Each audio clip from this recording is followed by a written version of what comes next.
So we're here to discuss Watchmen, season one, episode 89, and probably anything else that we hadn't already discussed. So I'll start by saying, did you love it as much as I loved it?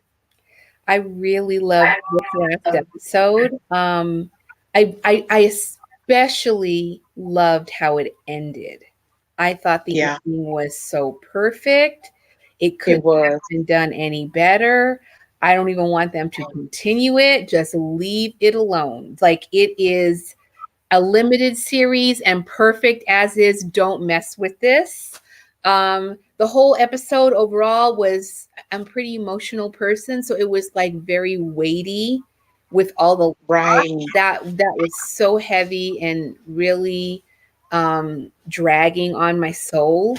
Um, which I didn't even need at this time, but in any case, Exactly. yeah, that was pretty sad. And the episode before it was just kind of overwhelming with all the things that were interweaving and interconnecting and putting things together. That was a tough episode. That was just a really complicated episode. I don't even know how you write something like that. That's just Exactly. yeah, that's just totally amazing to me. But yeah, no, I really liked how this episode ended, and yeah, I don't even actually, if somebody decides they're going to take it on and decide they're going to continue it, I don't think I'll watch it because to me it'll actually be ruined to go any further than where it ended. Yeah. Hold on. Okay, that's exactly what I was gonna put on the banner, but I'll go on and release it now. Hold on, because that was I'm in a Watchmen Facebook page, Okay. and that was one of the questions they had. And honestly, I am. I think we've discussed this before. Besides the fact that like we're sisters in spirit, Hmm. almost everything you said is ditto for me. But I I would like to think that I would love to watch another episode of a show and another episode of a show and another episode of a show. But for whatever reason, this is the first time I've come across a show and I'm like, I'm happy where it ended. Like, I don't need season two at all. Like, Yeah. because, I'm, since we discussed The Walking Dead, it's like, I don't want it to get,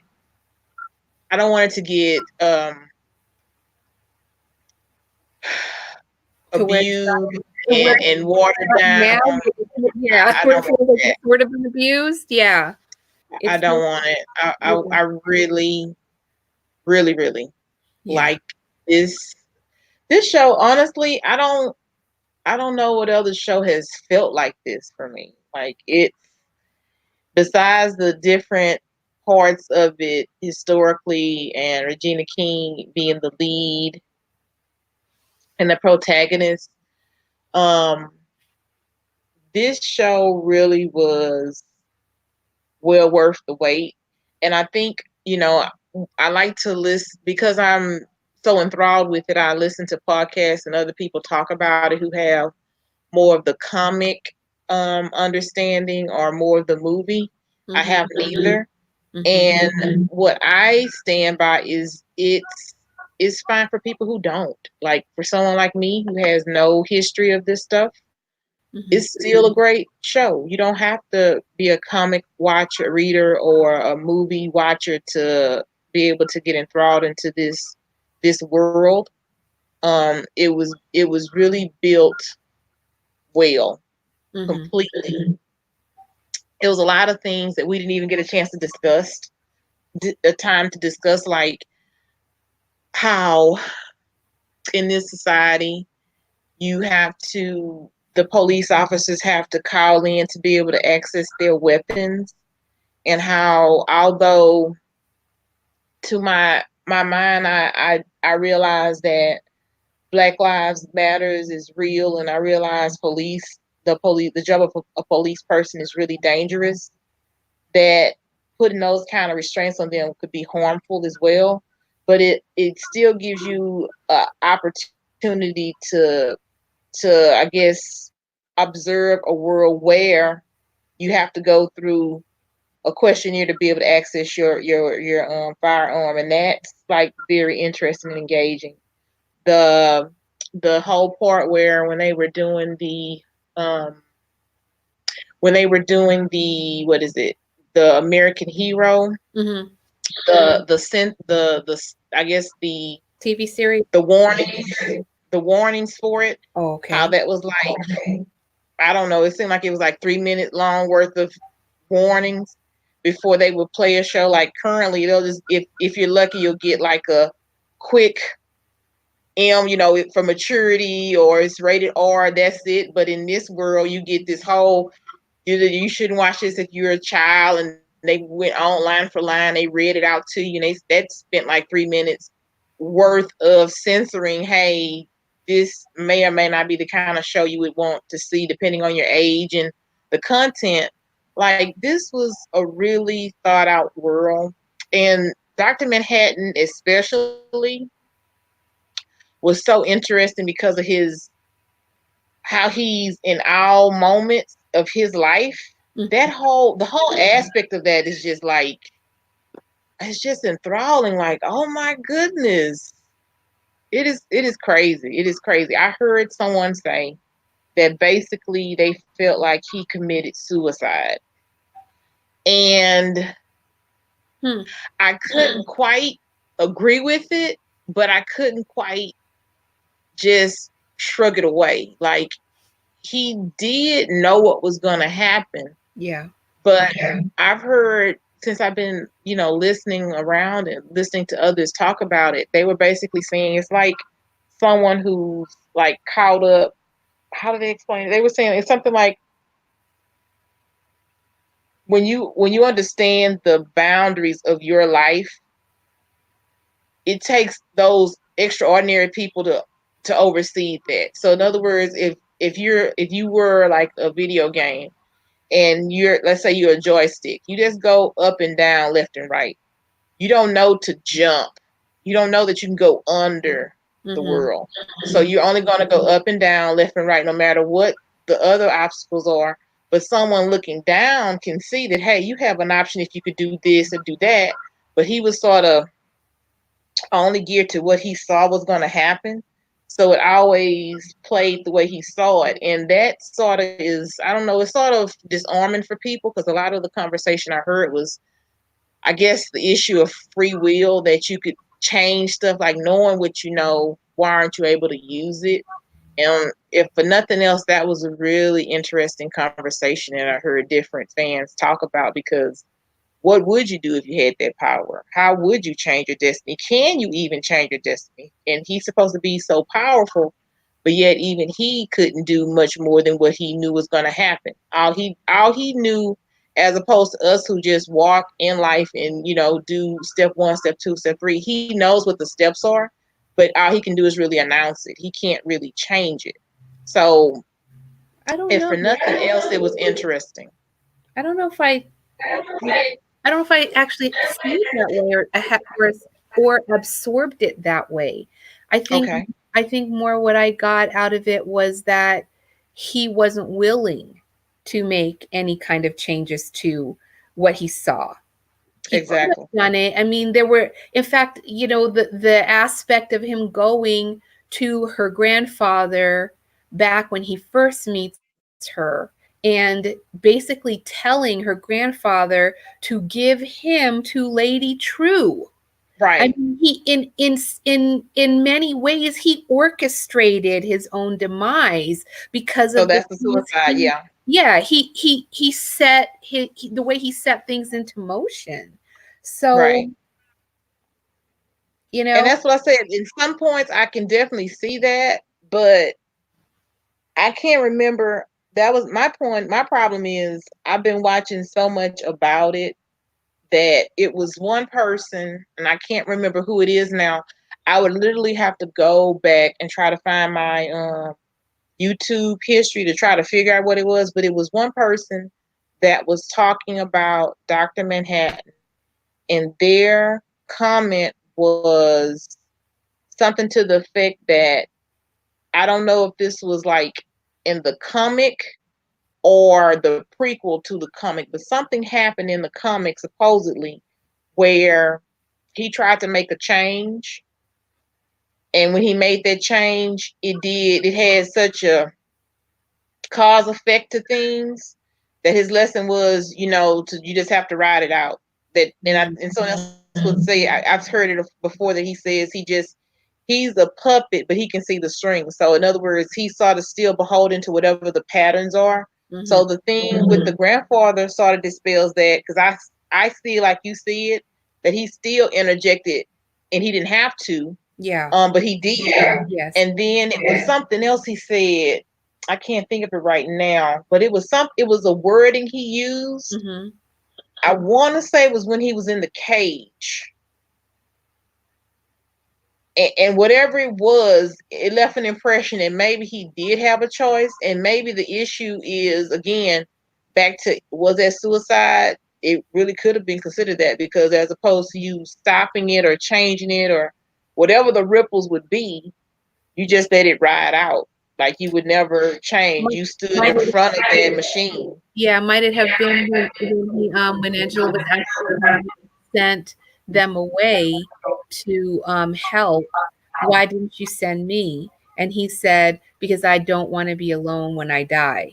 Right, Is right. that, is that No, it what you're wasn't that. saying? It was in that Okay. scene, but I don't think it was that. It was something else he said. I'm gonna have to actually rewatch it.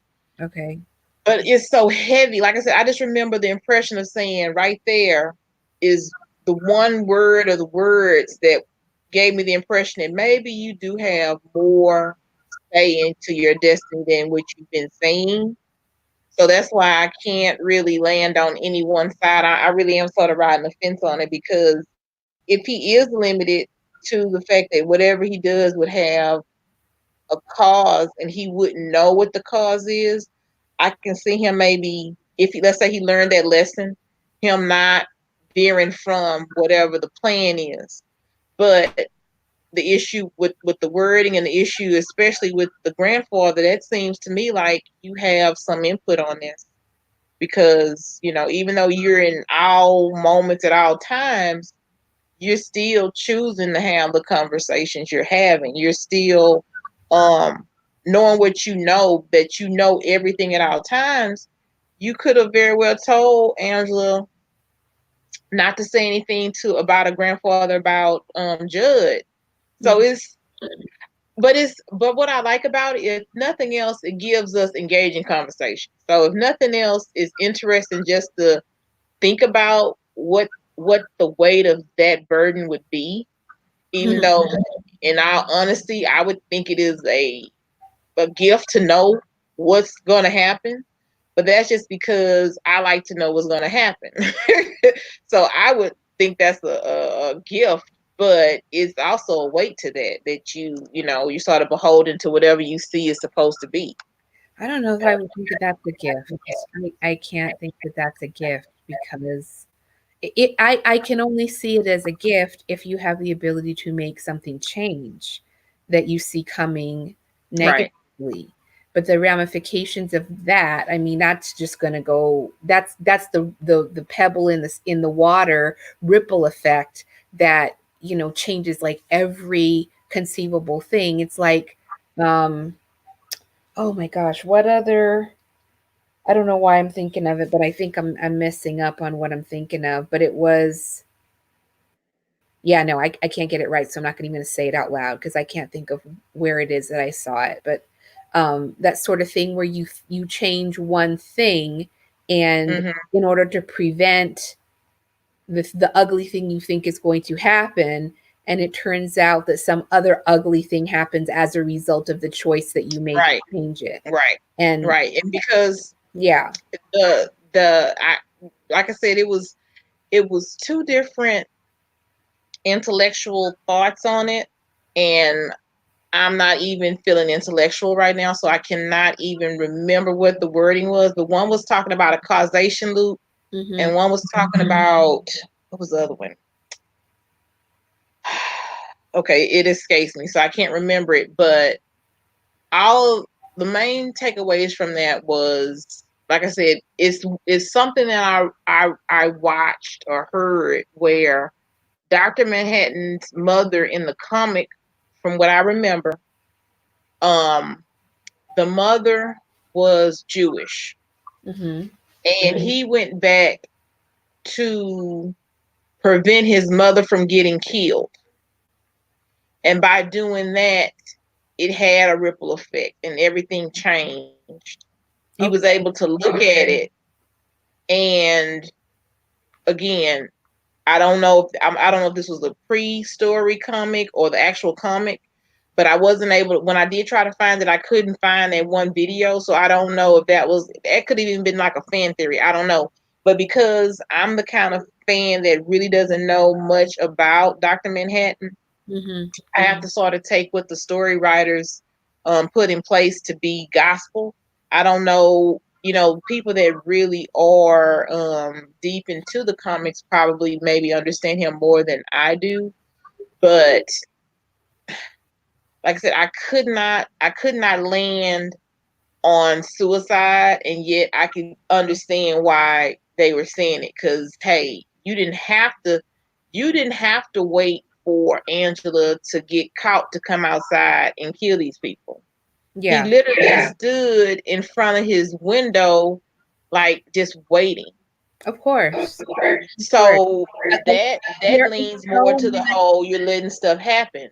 there is so much of his behavior throughout that is inexplicable. I mean, even to the point of looking at Lady True's um, supposed magnanimous intent in killing him and taking his power, that he could have done what she said Yeah, he intended to do. Why hadn't he done it? And I even think it's kind of interesting that at the very end, when Angela and her grandfather are back in the house, and he's asking her if she wants help cleaning up, and she's like, she's got it, and he's going to sleep for 2 days. And then he says, he was a good man. He was a good he could man. have I'm did sorry more. he's gone. But with all that he could do, he could have He done could more. do more. You know, I mean, it's Man, like that's why this you show are was so never. awesome. It doesn't matter if you're a god. People will always say you could have done more. Yes, that was You know what? so That bothered me. That actually it was bothered so me. poignant to me because I so felt that like "Urgh." I just got to get But one more slap in. Oh, yeah, shoot. agreed. And that's why the storytelling in this show, I don't know. To be honest, it set the bar for me because this was awesome. And it really made me think about it because there's always going to be that more factor. You could have did more here, more there, knowing what you know. And one of the other conversations I heard was basically that when you think about Dr. Manhattan and his conversation with Bite, it seems like they were dealing with the same issues, that they were both wanting a utopia, but when they were given a utopia, it was unsatisfying. And because it was unsatisfying and he knew everything that was to happen, maybe it literally legitimately was him saying, you know what, I can rest now. He saved the world from nuclear unrest 30 years ago. They're still making bombs, and he understands it's because they still have the element of fear. He had his family for 10 years, but he knew he had 10 years with them. And he just, as opposed to us who have no choice in it, he may or may not have choice depending on, how you feel about his powers.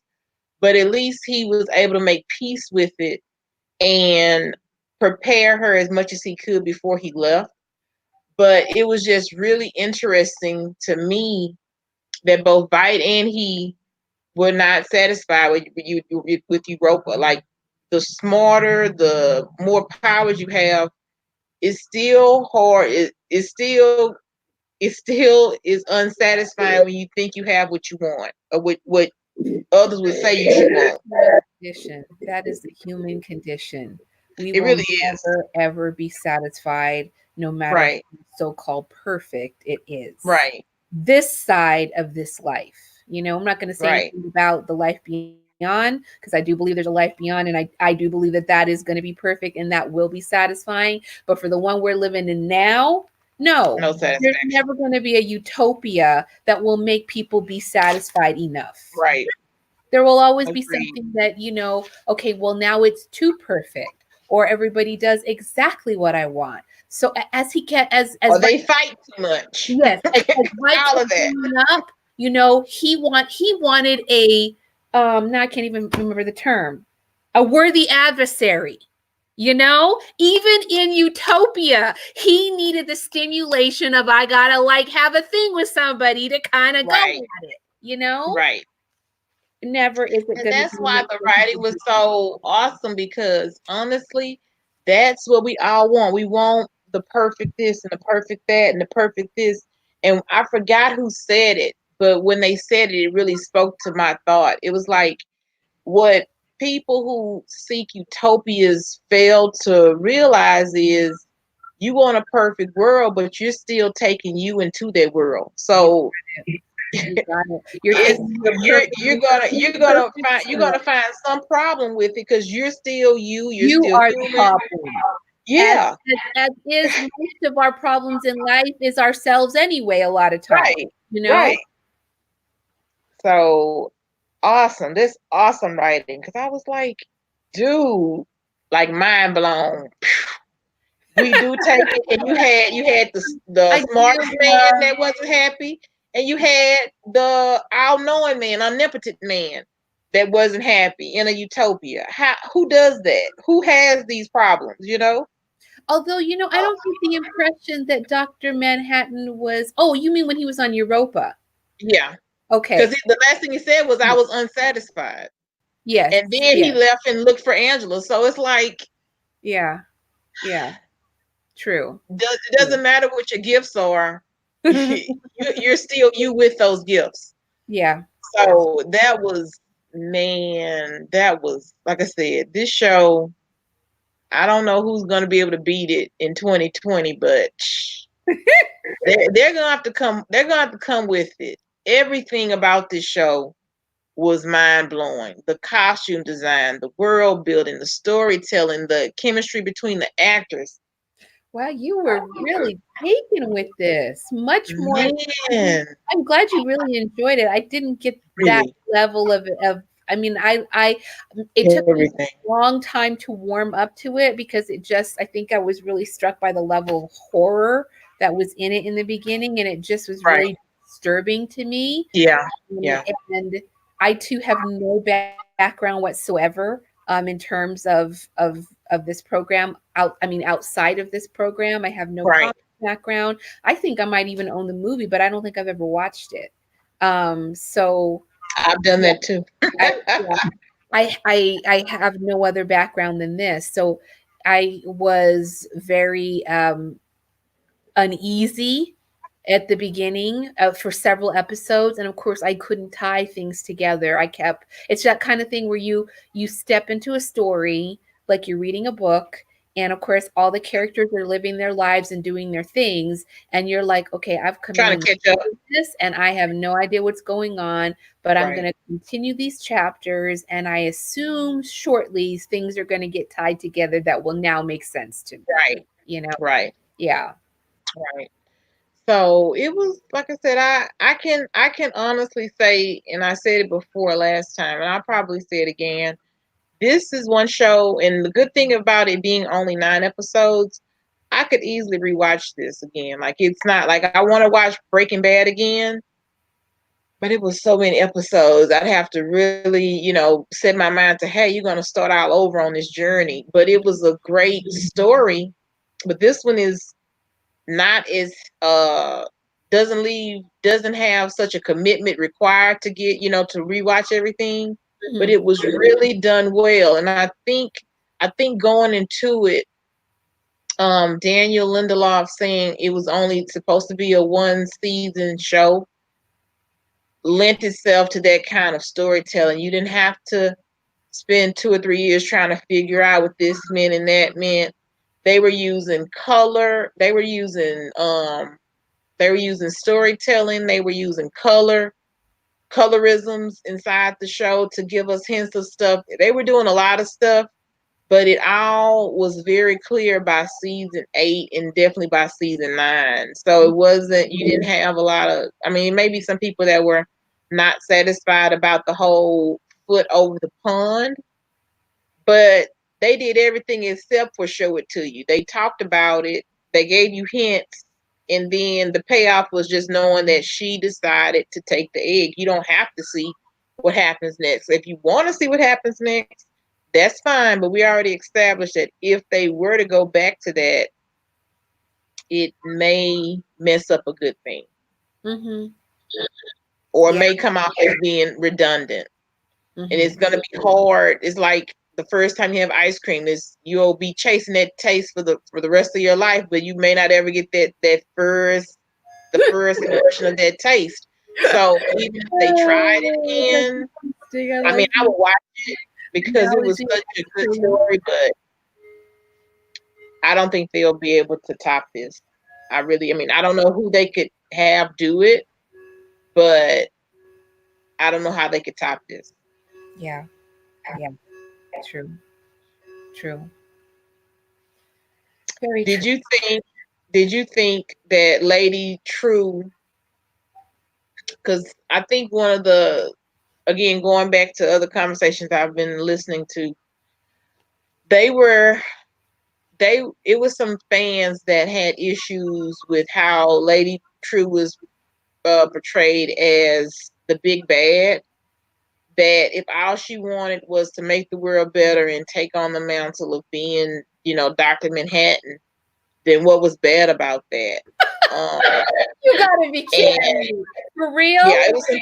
Yeah, they were like she wasn't that bad. In fact, it was one person that was like, he used a Some couple of words, strong words, to just basically say this is some BS because Lady True, she wasn't this big bad. She just wanted. She got rid of the leadership in Cyclone and Cyclops. Was it Cyclops? And she did that, and that all she was trying to do was take the power for her own because she had a better idea how to use it. Since Dr. Manhattan didn't want to do much with it, she wasn't going to be hiding on Earth for 10 years. She was going to be using it to make the world a better place. some people So are how dare they make her some out to be a people villain? some people are just so naive. You know, they're just so naive. Have you not lived on the planet long enough? I mean, really? Power corrupts, though. Good Lord. I can't even believe I would be kind of embarrassed to actually sit down and actually have that stuff come out of my mouth. I mean, for real? I don't even know if that's worth dignifying with an But answer. then, but then this is what made it interesting to me. And like I said, I pondered this. They were like, okay, let's say first of all they were upset. How dare y'all act like Lady True was the big bad? She wasn't. She was just trying to make the world better. Okay, one. Then if Lady True so bad, then how dare Angela eat that egg? How dare she? And I had to pause. I was like, yeah, she did eat the egg knowing it could change her life, and she has 3 kids. But as I was thinking about it, I was really thinking about it from a loss. Like, she had just lost her husband, and one of the things he said is, "I'm in all the moments that we've been together."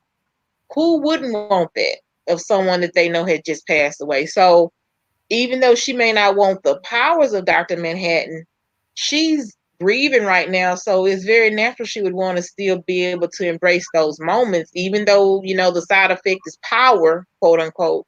So, You like I know, said, it was just something to think about.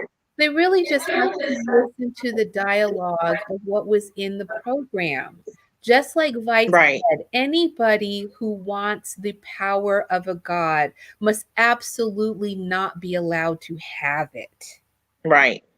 That was the whole point with Lady True. She wanted the power of a god. And he said, as it takes one to know one, she is the most narcissistic of beings, you know? Right. And when people, I mean, does anybody not know what a narcissistic personality disorder results in?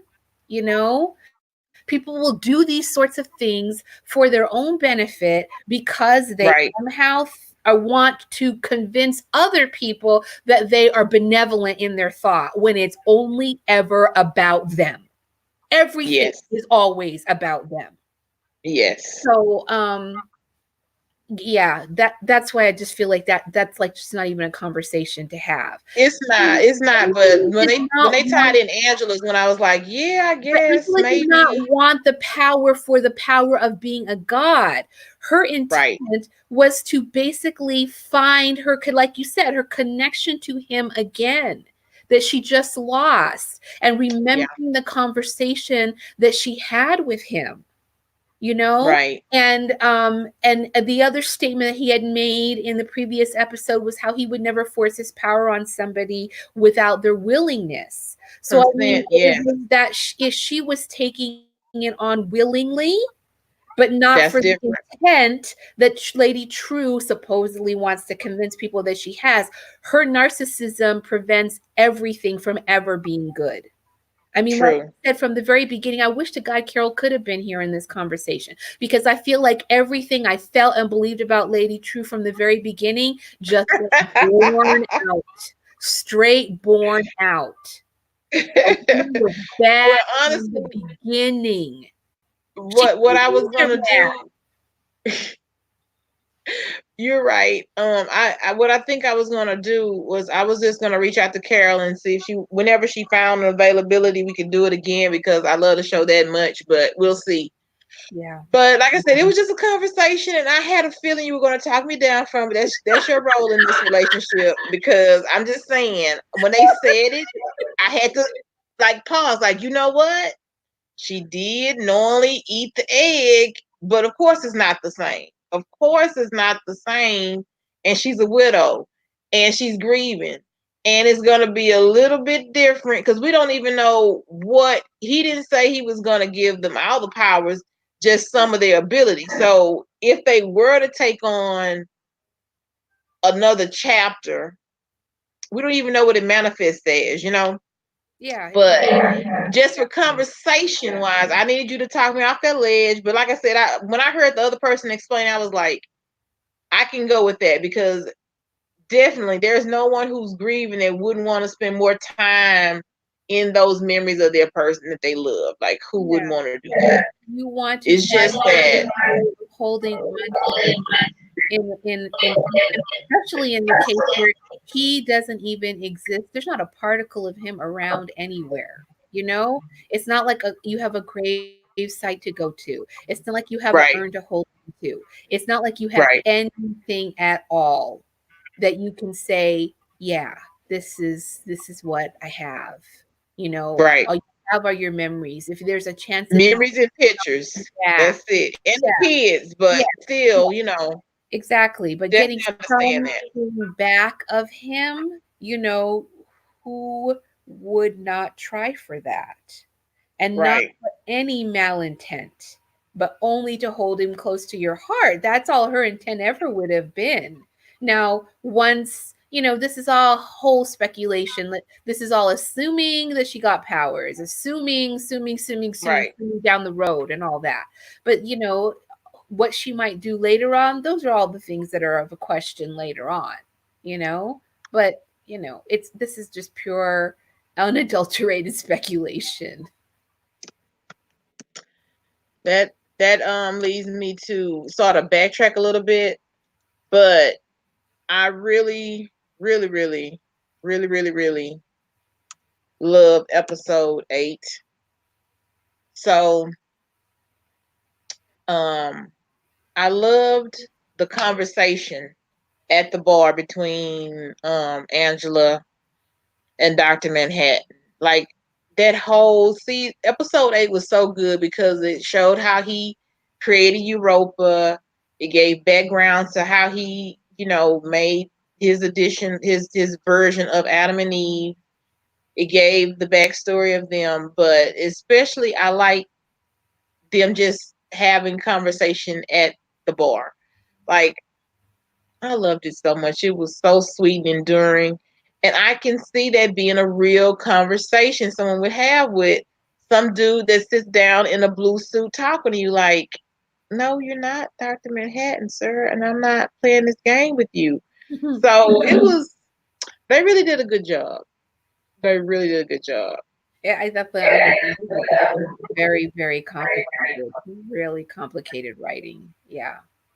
Yeah, the whole time thing, because as much as I understand of you're in all moments at all times, it still it still is this loop in my head where it gets like if I think about it too long, I get confused. Like, hold on, because it was one conversation that I heard that I still don't have a, a end to it. To be honest, I need to go back. Honestly, I need to just probably listen to some podcasts that talk more about Dr. Manhattan's character, because one of the things that they were discussing was that he is true what he said, that he's in all moments at all times, and that also he's a puppet that can see the strings, so that means he has to do with what is put out there. But they were saying, and I guess when he had the conversation when he said, I think it was a conversation between Angela and him when she was putting the ring on him, and he said basically whatever you decide. But I was curious to know, did he know what the future would tell? Because at one point I was confused about what all he knew, and I forgot where I heard it, but I think it boiled down to he's aware of his history, so he sees everything that he has direct relation to. He doesn't see your history and my history. He just sees his history. So does that mean once he died, that's the last thing he knows of everything? Or is he able to see everything that had, effects of him in it? But I wasn't too sure about that, but it was just still interesting conversation about um possibly giving Angela the mantle and being okay if she didn't, because at the end of the day, he put it in the egg or didn't put it in the egg, and he may or may not know if she's gonna, eat it, but he put it out there. So it was just an interesting conversation because I'm not quite sure right now how far his abilities go, how far they go. I'm not really I sure. don't get the impression that his abilities extend to omnipotence. I don't think he knows Okay. everything about everything. Okay. Like He's not on agree that it is just, that which concerns him. Because at one it. point Okay. at the bar, I can't remember where, since that whole conversation happens throughout the episode, he tells her that there's a black part where he doesn't see beyond that. Something. Well, that part was about the ring, but I'm curious to know after, because what he says is, I can see you before and I can see you after. Mhm. But when he sees her after, that could be, after she takes the ring out and he's back to his Yeah, original self or original that's state. that's the But I'm still curious, does he know, past that, or is it just stops at when he when he disintegrates in the cage? Is that it for him? I As believe far as his I believe knowledge. that is it for him. I Okay, believe so. That I don't get any very impression interesting. from anything else that there's something else that says that that's not the case.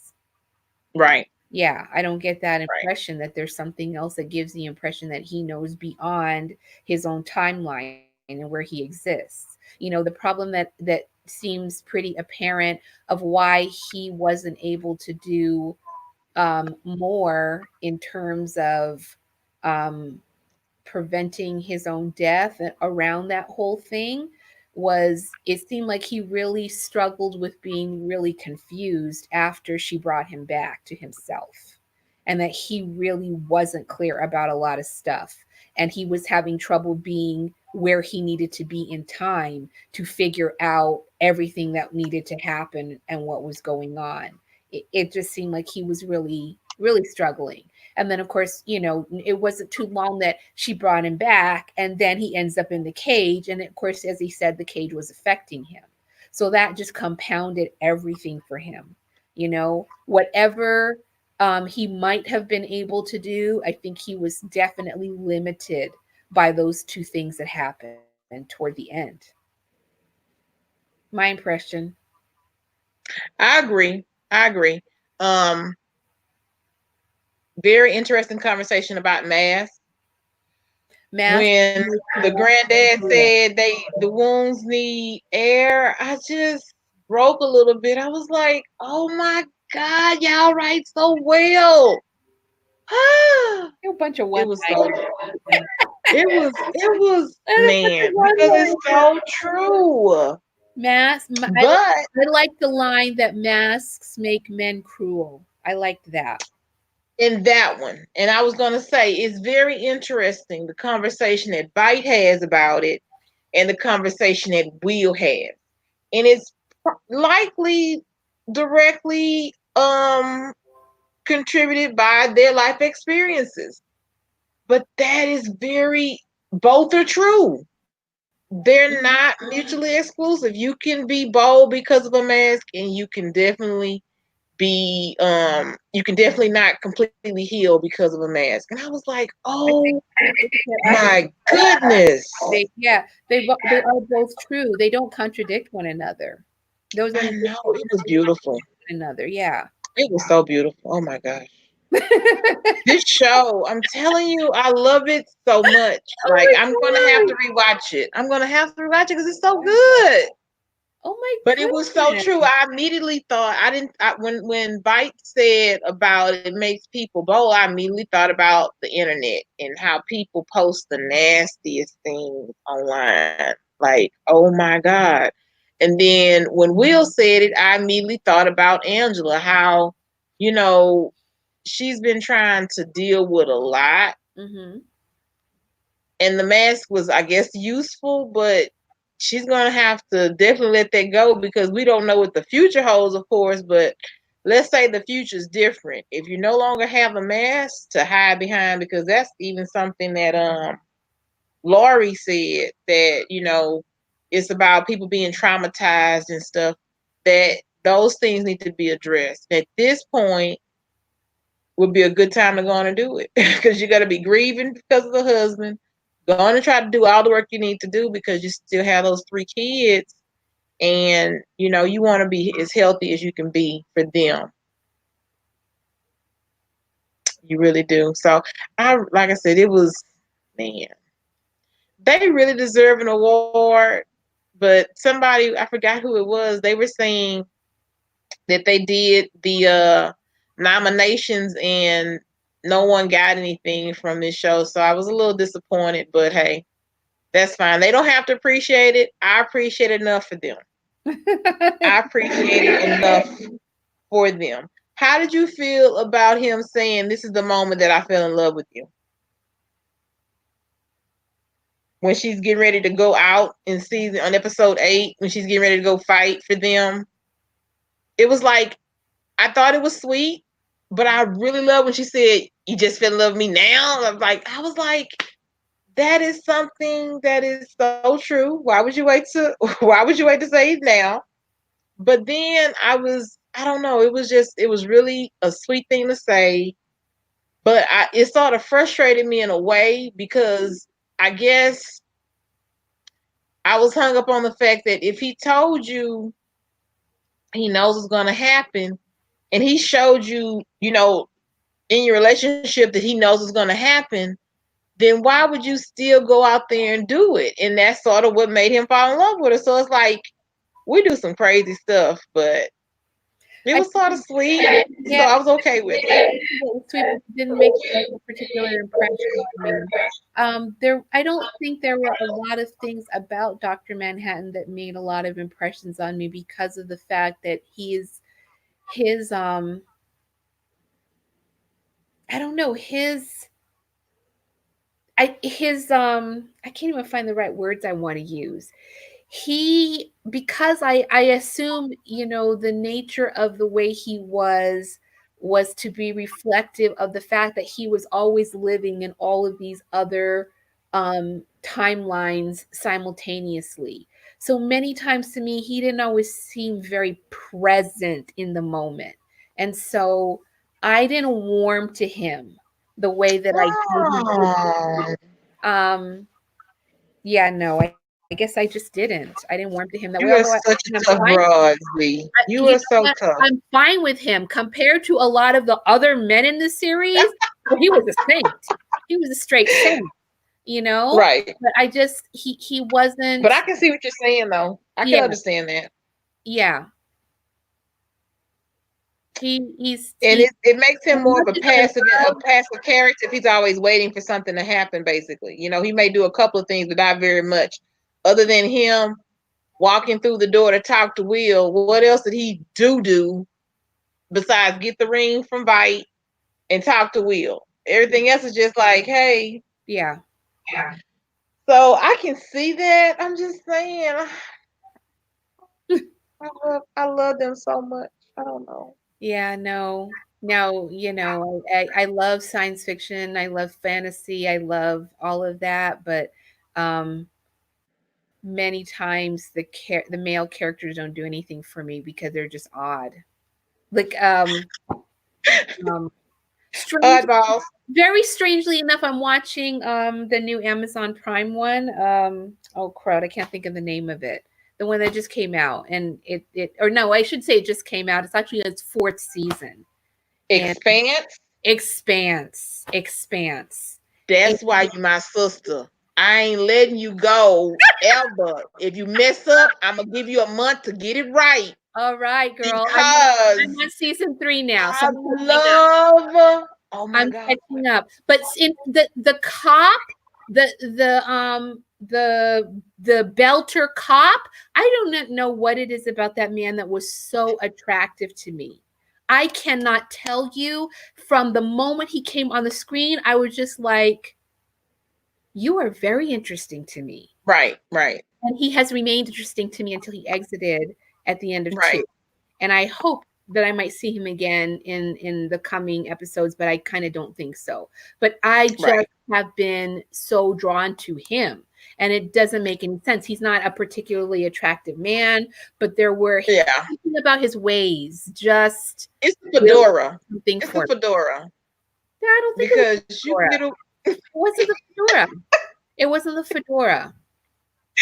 You know what, actually, I can tell Okay, I'm you. sorry. It was a fedora for me. I can tell you what particular thing really did really warm me up to him.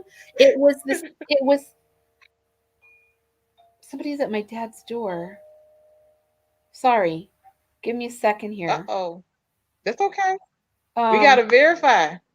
yeah. I can tell you what it was in terms It of wasn't the fedora. what is the fedora? Well, It wasn't the fedora. he had a mission, and he was willing to see it through, even though it got a little weird. The things that were the obstacles, coming his way were a little weird, a little bit. He still wanted to see it through because he really felt like it was something going on with that girl being missing. Like, how did that happen? Yeah. So Yes. he had a mission, and he was willing I'm to, gonna have to put you execute. on mute a quick second, please. Yeah, yeah, that's Thank you. okay.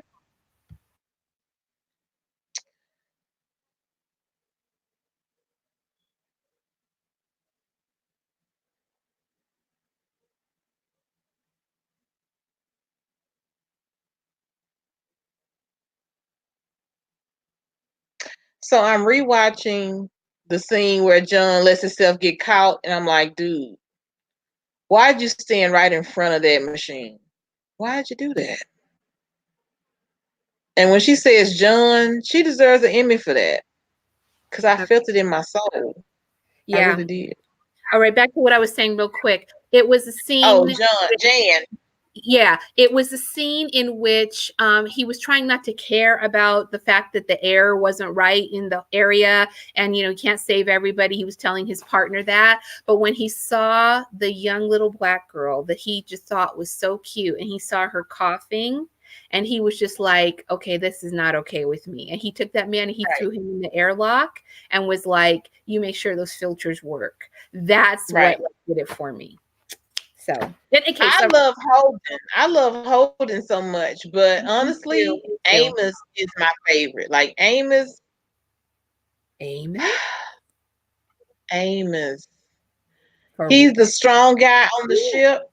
Yes, he's Amos, so he's Amos is my dude. Like I love him so no much. now he's a handsome man, but he's got some psychological issues.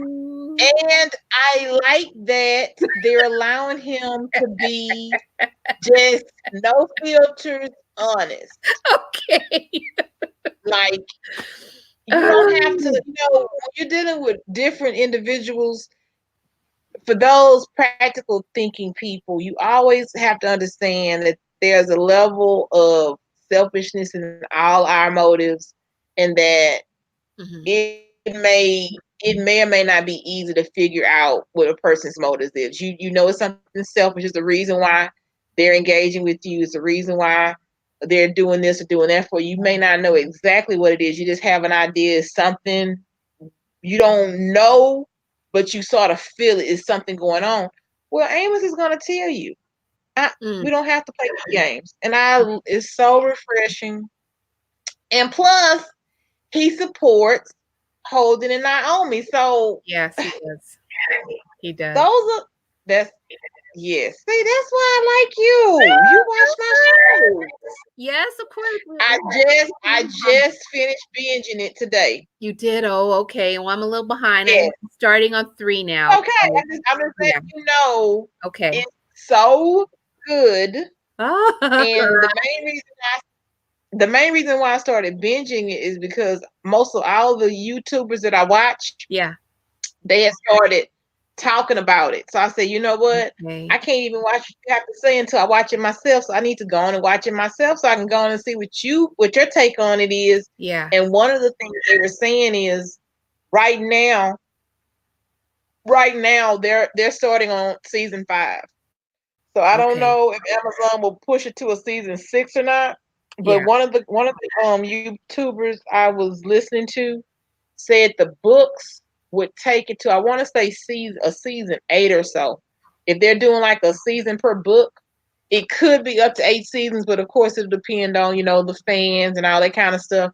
But The Expanse, man, Yeah. so good. I like And it. I didn't think I was a science fiction person until this show. I'm like, I'm all in on this show. Oh my My gosh, I've goodness. always been science fiction, always from young, young, young, always science fiction. Yeah.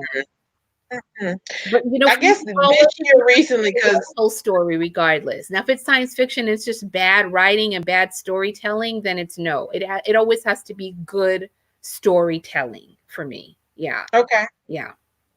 So drama is I my started. favorite, but I do like science fiction a lot. Like I said, I just started 2, 3 years ago when Sasha left The Walking Dead and went to Star Trek Discovery. Oh, That was my first time yeah. intentionally watching something that was science fictiony. Yeah. Yeah. Okay. And before that was The Expanse. So I watched The Expanse before and I liked that. Uh-huh. And then Star Trek, and those are the main two. Every so often I'll hear someone say that like the Stargates are good and the other Star Treks are good. Yeah. But those two right now, my staples, like I that's where I'm at, and I like the action, but I like Yeah. the storytelling. But to be honest, all the characters in Expanse are so well written. They are good. They're very It's a great world they have. So, yeah, they really and do. again, that's my point. Up until this show, I'm okay with having like 8 episodes talking about Holden and Naomi and Alex and Amos. Like I'm okay with that. Mhm, mhm. But equally so, I can see why Angela and this was good for one time. Yeah. It They were able to say and do everything, yeah, and it and, Huh?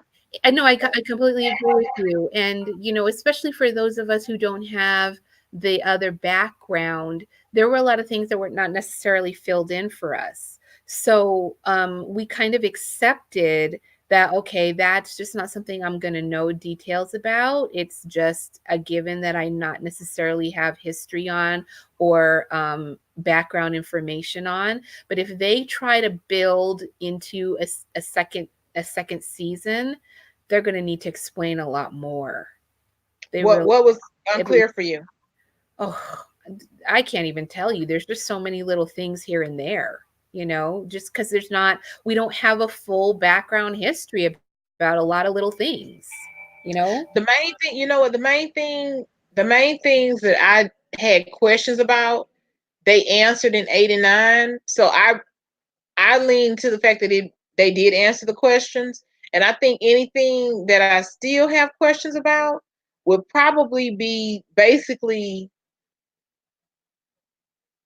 just how they got to the society where Robert Redford is the president since 1990, whatever it is, and how the world is now okay with mass, police officers. But I get it. It wasn't everyone.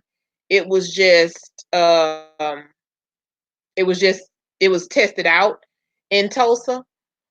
But for the most part, they answered most of my questions. So I was curious to know what you were still having questions about. I had my main question going into episode 9. I did not understand, and I don't think maybe they answered it. Let me just say it like this: since you pay closer attention, maybe you can tell me. They never explained how Vite knew that Lady True would know to pick him up. It was never discussion about, because I don't think I tried to rewatch it, and I was listening intently, or trying to listen intently, to verify if Dr. Manhattan ever specified that he was going to be out of circulation for 10 years, uncognizant for 10 years. And he never did say that. No, Violet said he wouldn't know, and I remember him saying he saw at the beginning and the end, but when he was talking to her, he mentioned the 10 years. So, to my thought, Vite never knew how long he was going to be in Europa. And then I never knew how he knew his daughter would see it, but I think they were talking about maybe the satellites have a certain rotation, how it orbits, and he was able to, figure it out. But that was the only question that I wasn't too clear about. I wasn't too clear about how Lady True was able to um, pick him up. the How reason, she knew he was gonna land at that farmhouse. Other than that, everything else seemed to be answered for me. no, I think the reason first went to him to ask him for the $42 billion, she explained to him that she had just launched a satellite to because of Right. how Manhattan has his own radiation signature, and Okay. Okay. and her theory that she was basing her whole satellite launch on was that because of the radiation signature, she believed that he was on this moon of Jupiter, and that she Right. was sending a satellite to verify that he was there so that she would Okay. know that he was there. And so that's how he recalled that conversation and therefore knew that satellite was going to get there in 5 years from the point that she had launched, and he was sent there and he had to wait the 8 years and the whole time frame and everything, and how close it would be to the time for him to be able to send a message that she would be able to see and save him in that whole thing. Does that make sense? So it was somewhere stated that it was a 5-year time period Yes, for she it to circulate. she stated that to him when Okay, there you um go. Because when that was she my was only question. I'm like, how did she? Because at first I wasn't sure how she knew about at episode 8, when Dr. Manhattan and Vite had their conversation, and he said a little elephant told him about it. most fans immediately, linked that to be Lady True. But Mm, when she came in and talked to him, I just remember her asking for the money yeah, and talking about the satellite and talking about the radiation impression. But I yes. didn't hear the 5 years, so that was the only thing. I was like, how did he know Okay. that she would eventually see him, see his message? Yeah. And then how did she know where it was projected to land? Like those two questions were the only two questions that I still had at the end. Like everything else that I can think of was answered. And But thank you. So the 5 years was mentioned, and the I show need to rewatch it again. Then was definitely mentored. And what's clear good, from the way they have shown it is, the moon of Europa apparently is large enough that apparently what was inhabited and terraformed and made into the utopia was only a very small part. It wasn't the whole moon. That's why he was able to launch all those dead bodies out there and then okay, get himself launched out there to line them all up so that they left a message to her on the part that was right, terraformed, you know? okay, Yeah. Apparently, it's just a small area that has been made okay, into that which he could live on, and that utopia little area. Um, I guess Manhattan started there, and he got disenchanted with the whole thing before he did the whole moon, and he just left off at it. right. Finish. I'm bored. Good. See, that's why it's good to talk to you because I'm like, I don't. What happened? Yeah, That was my only concern. That was it. Everything else, like I said, everything else, to my mind, yeah. got answered. Okay. Okay. That was I that was would it. have I to, just. I'd have to go back and like watch certain things and note down stuff that would make me question stuff, but because I can't like Mhm. anything at this point. But I know that, and Mhm. that just tends to happen with things that are done for the screen because you have a lot of gaps because it's not coming from the original author's mind. When the original Right. author wrote something, when he penned it in a novel, in a tome, which whatever written work he put it in, he covers those sorts of things. But they Right. have so much limited time for what they can actually do for Mhm. screen that there's stuff that's just Right.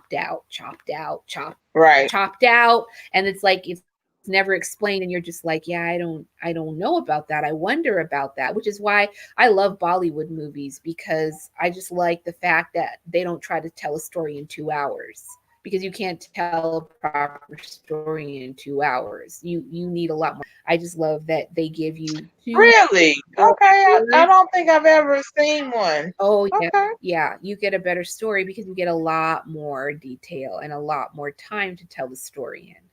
So yeah, yeah. They're pretty much the only movies in which if you're seeing them in a theater, they will literally have an intermission where you like get up and go and leave and go do whatever, go to the bathroom, go get more popcorn because you have an intermission. What? That's how long the movies are. Yeah, Okay. yeah, That may be yeah. something I try in 2020. Okay. Cool. Oh, gotta The try only that. impression I had was it's a lot of dancing and fun. I didn't know about the Yeah, and storytelling part of it. I have now seen a couple of movies that didn't actually have dancing and maybe just one Okay. song in it. So they've like some of them they've really managed to chop it all down so that there's hardly any. Yeah. Okay. Yeah. So did you feel that it was appropriate for Looking Glass and Agent Blake to take Bite in Oh yeah. at the end? Oh yes. Oh yeah. Yeah. Yeah. They were attempting to not be dirty cops, and so they did their, Right. so yeah, it was appropriate. Right. Yeah. I was Besides like, I don't know. besides I was that leads to a setup for should anybody want to continue this into a second season, right. you know. Right. Yeah. Because I don't know. I just really was like, hey, he did something bad, but he stopped nuclear arms races for the time being. Yeah. So, but 3 million people died. So Yeah, I I get don't it. know about I that. just, Yeah, that whole that's the problem with a narcissist, you know? yeah. They're always thinking that what they do is the greatest thing, you know? And that they are the ones to It's okay because the end yeah, justifies the means. there you go. Exactly. There you go. And Okay, so I was, and like I said, I'm just he going was by the chat. Some not people didn't like that. and he was not Dr. Manhattan. He did not know that the because in fact that was the point that what was her name now? Blake. Agent Blake said. People keep saying that, but somehow it just doesn't happen. You know? Exactly. People are, oh, the world's going to end. Climate change is going to completely destroy our planet. But it hasn't happened yet. I love, I love Agent Blake. I loved She her too. I loved was her the too. perfect blend of sarcasm and facts. Like I loved her. She was something else. She was definitely She something else. was the perfect one for that role, and I loved it. I don't I loved it. Like I said, it was I have to just chatter. Didn't have to do it, Smart but I did get an it. amazing job in this role. I feel like everything I've ever seen her in was nothing like that. So it was a really big departure from the roles that I usually see her in, where she has been Mm, sweet or kind or somewhat ditzy, but she was like hard as nails in this one. And she did an yep, amazing job. yep. An amazing job. Did you like? Did you think it was appropriate that King Junior became just black goo? Totally. Totally. Totally. I mean, it's like I don't know what he expected. I don't know what he expected. I don't know what anybody expected. I don't know why anybody would have thought that. I guess because Dr. Manhattan stepped into the field that made him into who he was, that they could just Right. snatch his power out of his body and put it right into another person. But And yeah, you know what? I'm happy they explained it. I'm happy they explained how Seventh Cavalry found out about Dr. Manhattan because yeah. honestly, I was I was confused and I'm still a little confused because Okay, what confused you about that? Vite said that as a reflex he would defend himself. But why would he not kill the man that was trying to kill his wife? Like, why did you just transport him to another place? I don't know, but I was like, okay, at least that explains how they knew. Because I was I don't think that that's very important. Yeah, I don't think that that's very important. He just yeah. I mean, his need to destroy is not paramount. So just removing the person from what he was doing is sufficient. wow, yeah, Yeah. I don't know. I don't know, but that's another thing that contributed to this scenario because had he just killed the man, there would have been no one to tell him anything. Exactly. But But that by doing what he did, story, then Judd knew to befriend that family. of course. Of course. So Of course. very interesting. You need a story. Can't have a plot twist that ends the story. So yeah, Right, yeah, right. yeah. Interesting. So um that those are my main things. Like I really loved it. I loved that they had their little love story, and I love that. Well, what I thought was interesting was sort of the fact that Angela's son saw her costume, Yeah. and I wonder how she's going to explain that, because honestly a lot of people were just talking about the fact that um you know maybe she won't have a reason to use it anymore, and she'll be able to basically retire it. But when I initially saw that scene, I immediately thought about Judd in that KKK uniform, how we hold on to reminders, mementos, and Judd thought it was okay to hold on to the Klan suit. So Mhm. what if Topher or even Angela feel like it's okay to hold on to the, to the Sister Night um suit?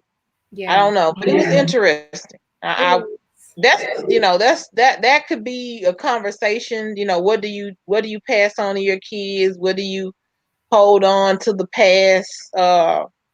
But it was I don't I was like, okay, I don't get the impression that this is not about being a police officer any longer. I think that right, he will continue to be a police officer. Now, right, whether in Oklahoma City, officers will continue to be masked, that's like a whole nother thing. Because, right, the whole thing that's going to come out about that senator and what his intentions were and was, that is going to become like, the biggest FBI investigation that's going to be right, like the next century over there. So exactly. that might take that whole thing away, but I don't think she would stop being a cop because that was her thing. She had wanted to be a cop since she was a little girl.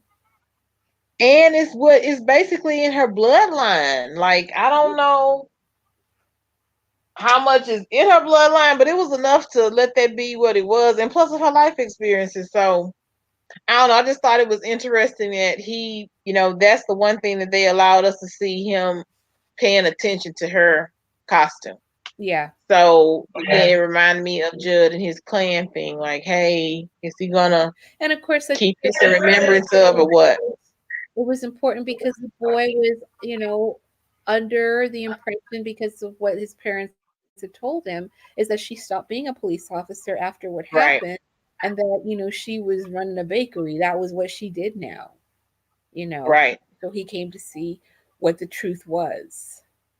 right. Yeah. So the truths were, like I said, a lot of truths were revealed. I I'm happy, not I'm happy, but I am sort of satisfied in a way. I'm sort of satisfied because after rewatching episode either 4 or 5, whatever episode it is, where Lady True and Will are talking, and Lady True is trying to make sure that he's still gonna do what he said he would do. I was happy to see or understand what the betrayal was. And the betrayal was allowing, all those pieces to fall in place for Dr. Manhattan. And I know at one point, Lady True was asking him, are you going to be able to, still do it? And he said, yeah, they had a bargain. So it was interesting. And one thing I had posted was, Hmm. if nothing else, Will got justice. He saw the end of at least the heads of the Seven Cavalry and Cyclops. Now, of course, it's going to be probably some realignments, and it's hard to kill that kind of beast. But in a practical sense, he at least saw the end of the lead of the head. Of the present leaders, of the present The people, president, yeah, yeah, that exist now. But I was thinking to myself as I was actually earlier today, I don't feel like that was justice personally myself because that's just the way I am. To me, revenge says, you cut my finger off, I'm gonna cut your head off. And so the fact right. that they got to just be disappeared as the end of their Mhm, lives did not in any mhm. way um, get real justice for, like they said, you have terrorized men, women, and children Families, for yeah. near a century. And Yep. that they just like got a very like to me that's what I feel. I mean, this is gonna like be so offensive probably to some people, but I'm one of these people that I feel like, getting a lethal injection for the way that you offed somebody is not justice Right. to me because you get to have a nice, clean, and civilized end, which is not what you gave that person and So, the person that you are being held accountable for. And so I just that's how I feel like I guess I don't feel like there's any justice in this life. I really don't. And and that's the best you can hope for. Okay, well, we'll just off. I'll just zap out all of these head of Cyclops, and that will be the bit of retribution that I can give you. But it's not real justice as far as I'm concerned. Okay. See, okay, so you want an eye for an eye. You want to be able to terrorize them because they Mhm. terrorize. Pretty much. Pretty much. There's That's really deep. You're deep, Zeke. You're deep. Cause I didn't know you're pulling that one out the hat. Girl, I'm really hardcore about this sort of stuff. I'm very, very Right. hardcore about it because I kind of feel like if we actually just bringing it into reality, if this is how our world operated, there would be a lot less mess going on because there would raise up fear in people. You do this sort of stuff, and this is what you're going to get back. People wouldn't pull Oh, the stuff that they pull. There would be some people who actually would be afraid enough to say, okay, maybe I won't do that, right. you know? True But yeah, I mean, and then punishment does not fit the crime in the least. I mean, I'm going to bring up the Bible here, and there's a scripture that actually says, because the punishment is not swiftly carried out, people set in their heart to do evil. And I think that's really true. People do some really, really bad stuff, and then you get to sit on death row for if you're even in a state where you have a death penalty. right. You get to sit on death row for 15, 20 years, exhausting every conceivable appeal, and And you're taxpayers keeping you alive and helping you do this, that, and the other the whole way along. right, And the people who you did horrible, heinous things to right. have to live this over and over and over again as you continue to live on and on and on. No, it's not good. So that's a really deep point. And to your thought, and I can understand what you're saying. There is no real justice then. Mm-mm. Not in this situation. I feel like there's real justice. But you know what? Honestly, I'm not discrediting what you're saying, Mm-hmm. but I'm okay with them just not being there anymore. Yeah, that's good too, because that's the best you can do. That is the best Yeah, you can do. yeah, That's the yeah, best you can do. yeah. So, but I mean, that's all we could hope to get because we already established you can't. There's no way that he would have been able to do the 100 years of torture that he experienced as a black man in Tulsa. No, not at all. But I that's the one thing that I sort of I'm happy you said that because this conversation makes me think about what I originally thought. I originally thought that Lady True's machine was gonna be like a nostalgia experience for everyone to teach everyone compassion and maybe that Oh wow. the history of people would not be forgotten or only be left to, word of mouth translation. Really? Um, so I really was hoping because at one point she didn't go into great detail. I think they made it apparent that Lady True wasn't gonna just lie. It was a couple of questions that Angela asked that she didn't get a chance to answer, or she just flat out said, "I'm not answering that." Yeah. And for that, she would have. I guess they were trying to lend to say that she had integrity or whatever.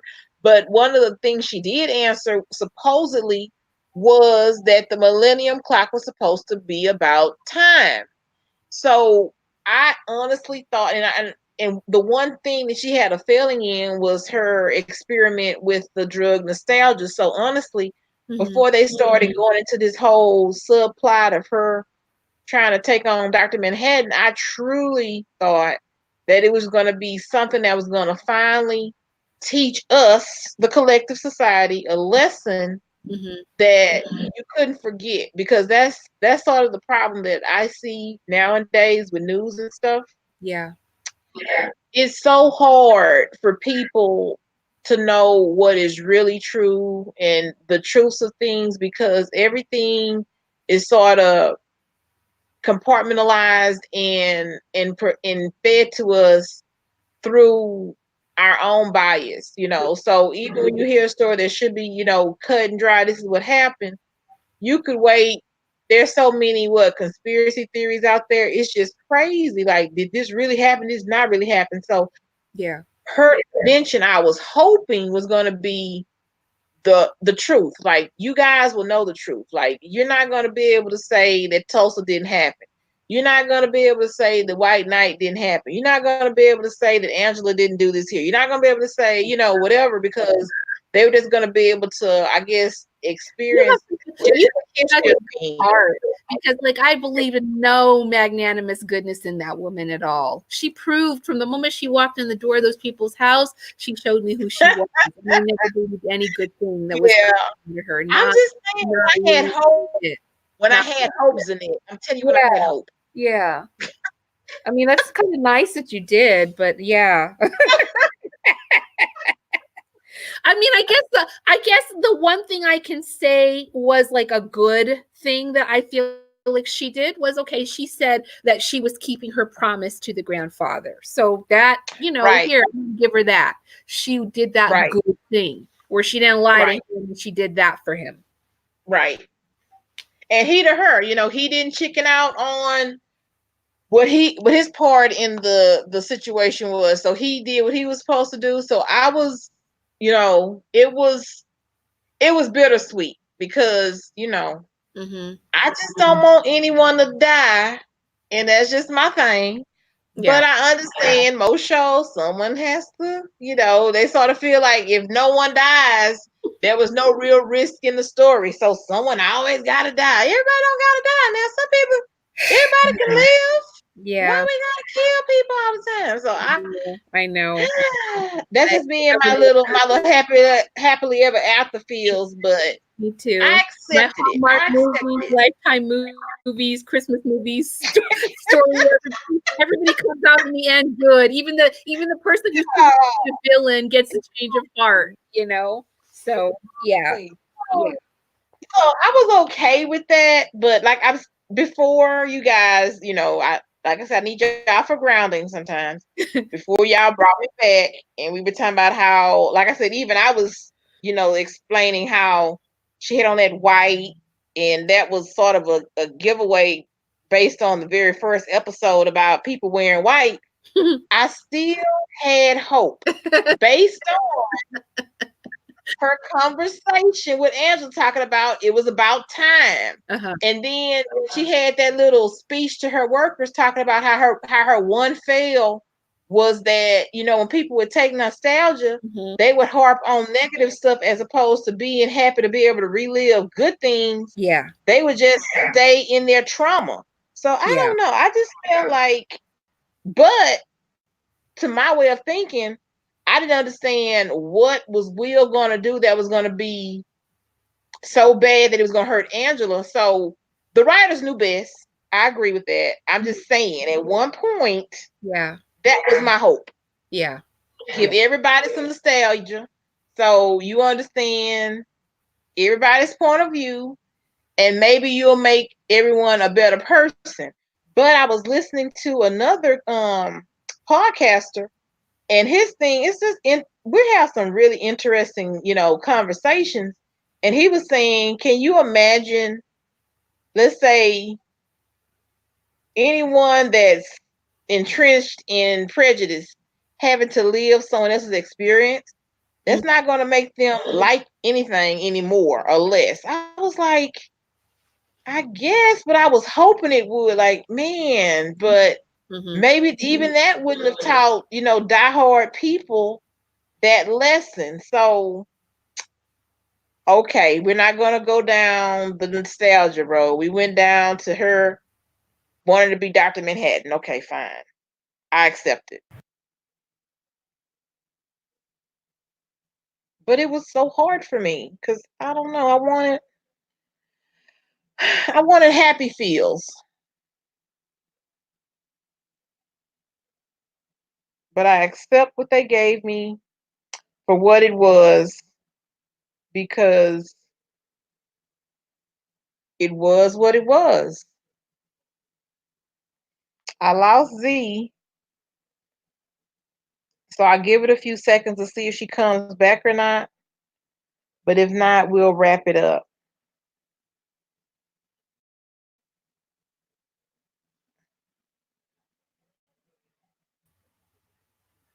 Are you there? Can you? Where did you go? I Where did know. you I just go? saw this thing gone. I was like, oh no, I gotta get back.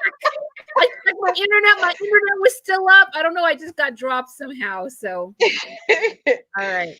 So yeah, that was my only. I don't know what the word I'm looking for right now. That was my only disappointment, basically, Yeah. because I sort of wanted that to be explored. What would happen if everyone felt everyone's pain? But this wasn't the show for that. I No, guess they're not that's doing another that. science fiction program. Exactly. That's another one. But I also want to Exactly. congratulate you on, because you had the feeling that, well, maybe Voight was actually Lady True's father. And then you tried to dismiss that. And I was just like, remember when we talked about that? And I was just like, no, I don't think you need to Right. dismiss that at all. I think that is Right. not anywhere outside the realm of possibility. And that it was like, yeah, that turned out to be straight up true. It was straight up true, but you saw how we got there. Yeah, Some random person goes in and finds his samples and injects herself. I know. That's That is some far fetched Yeah, it is. thinking right there. Like, It is. Of course it is. And then, of course, what did this woman do? She just had a baby and kept her hidden and didn't ask him for anything and just raised her on her own and put into her exactly. mind to be as grandiose in her thinking as her father. I mean, really? Yep. That Yep. yeah, it is completely far-fetched and very It was. unlikely. And you have to really, what do they say? Uh you have to suspend disbelief for that sort of stuff. That's to make the story. Exactly. Yeah, It was a long stretch guesstimation, because most people were thinking that she would be Laurie's sister because mhm. of the what the comics had. Okay. In the comics, her dad was in Vietnam, and he shot someone or killed someone that told him that they were pregnant for him. So Oh, they were like, what if he, lived or whatever. But the way she had so much reverence for him, that's why I thought that. But again, until they showed episode 8, yeah. it was no way. It was episode 9. It was no way we were gonna see how that happened without this real random, set of events. So Yeah. I get it, but okay. And that begs the question. Okay, Voight says he's never given himself to a woman. So what is the point of you keeping all of these hundreds of thousands of samples of semen? What is that about? Well, I they were mean, just saying because he's a narcissist that maybe he wouldn't have wanted to engage in the activity, but he would have still wanted a progeny, which I can see him wanting at some point. yeah, I can't. But I can't. but it is crazy. You saw how many vials it was. Yeah, I'm like, yeah, okay, no. I wow, mean, wow, he was such a narcissist. wow. He would never ever want another of himself to exist. Maybe I Oh, he would not. on his deathbed and gasping out his last moments. Maybe that, but Wow. it just doesn't work for who he is. Okay. For some reason, I was like, you would want to see yourself in someone else. Mm-mm. Because he didn't Okay. appreciate seeing it in Lady True at all. Not even a little bit. Yeah, but that was different. I felt like, to his way of thinking, the difference was, it wasn't like he chose the vessel. But if he took the time to have samples, I figured he would want that. So I get what you're saying, Mm-hmm. and I can respect it. It's just I sort of think he would want one, but I guess not. He didn't have any other kids beside her. He just had the sample, so I don't know Man was what kind already of refrigerating system they have behind that painting, but I'm assuming it's a good one. Yeah. Oh, and I thought that was a little bit of an interesting thing too, that he pointed out that Alexander didn't have any progeny, and historically that's known that he did have a child. In fact, I believe that I think he might have had two. One was disabled, and the other was born after his death and I think was killed. So Wow. Alexander did have progeny. So there's a little Wow. bit of a not quite right thing that they did there, trying to throw the Okay. See, yeah. that's why I have you to give me the deep story because I didn't even pursue that. Like, okay, if you say it, all right, that's fine. Yeah, I'll yeah. take it. Good enough. But yeah, the like I said, it was definitely left field a little bit to have all that going on in that last episode, but Mhm. it was it was like I said, to me it was well crafted. It was a lot of people that were guessing things that fans that did a good job of guessing things. So Yeah, the so the the the Dr. Manhattan thing I heard about, I guess after that episode, but I don't know. It's different now than it used to be. Now you have people that's their job to figure out stuff, and we just sit here and talk about it until we yeah, workshop it. Hey, yeah. let's talk about this idea. So it's a little bit of a different circumstance, Uh-huh. but we have some sophisticated fans, Mhm. and it's some things that shows do that are tropey. Yeah. So as much as they try to be unique, sometimes it's a little bit harder than harder said than done. So I get it, but even despite them seeing some of that stuff coming a mile away, even though she had on the white and she turned out to be bad, Mhm. Mhm. it was so good. Yeah, I mean, I will give them credit for how they designed it and wrote it and wrapped it up. I mean, another thing I was following for the last several years was Poldark, and loving Poldark, but just hating the fact that I had to wait so long to get another season. And Is that a British show? that was on PBS. PBS was carrying it, British. Okay. And Okay. then I heard suddenly like, oh, the last episode of Poldark is like next week, and I'm like, the last episode, how could that be? There's so many things that are left undone, and they just like Said. crammed it all into that one episode. They wrapped it up, but it had so much more in it that the impression I got was that somebody said, okay, the series is just over, so It's over. I'll We like got finish it. it now. Yeah. And that's what they Yeah. ended up I doing. mean, but that really tells you the difference between when the writer has control over the storytelling and he's telling you, I'm doing this for 1 year. Mm-hmm. I'm doing this for a season. So, Mm-hmm. but I would assume a lot of shows in Poldark, I think it is a British show because somebody was talking about it. I've never seen it, but I've heard about it. But my point to that is, Mm-hmm. even like for shows like The Walking Dead, the writers, everyone sort of don't have a problem with getting checks. If you're gonna keep on paying me, I'm gonna keep on putting stuff together. Yeah. But there's definitely a distinction between what happened in the Watchmen and what happened in the average show. The average show is trying to find some kind of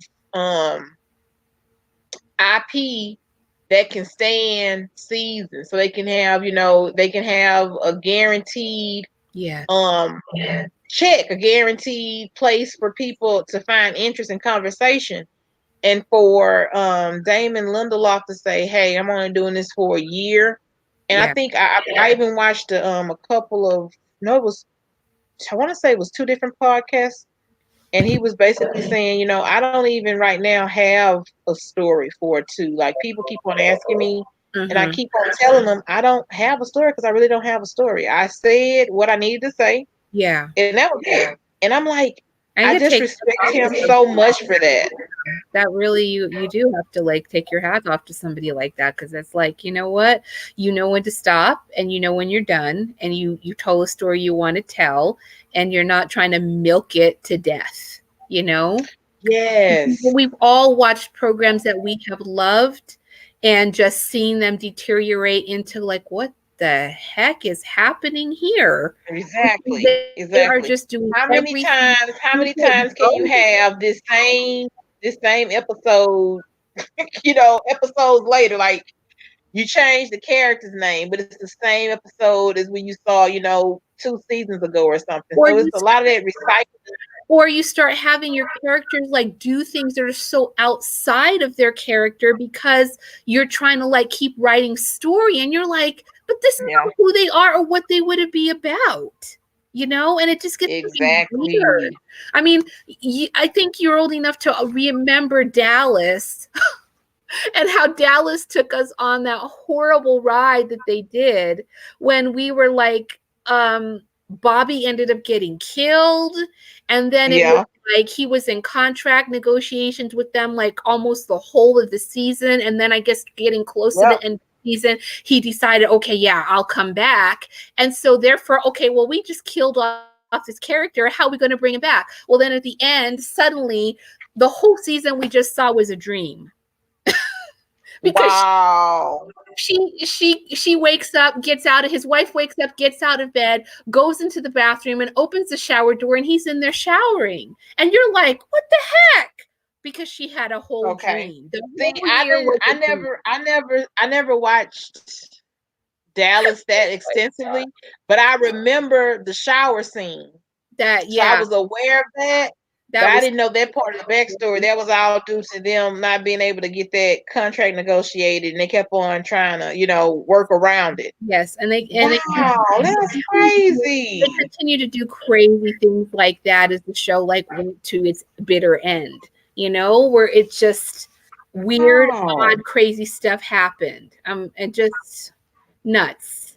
They took us on rides in the 1980s. They definitely did. It was really crazy. Some of the stuff that would happen is really something else. But yeah, that one was one I will never forget. That all the whole year that happened turns out to be like a dream in order so that they could bring Bobby back. Like, Well, but I guess, um, Watchman was fortunate because the the book that was made, and he was a big fan of it, and he had the comics that were made as well, mm-hmm, so he didn't have to rely so much on creating a whole new thing, and and it had sort of a fan base, even though I heard a lot of people were, they didn't really like the first episode. uh-huh, So I get it, but him saying I'm only doing this for 1 season, I think that was a game changer. Because yeah, if you want, let's say you one of those people that maybe you do like storytelling, and according to him, he really loved the story. mm-hmm, mm-hmm, Maybe you would want to visit that time after time after time, but this was to me just a testament to being precise. It's something specific you want to say. You don't have to, draw it out for 3 episodes.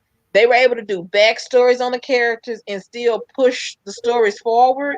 And that's what fans appreciate. A lot of times when I hear negative conversation, is usually because like it'll be a backstory that nobody cares about, because what does that mean to the real story? Knowing that they ate eggs for breakfast and that's why they don't eat eggs today is fine and good, but what does that mean for the story, the actual story?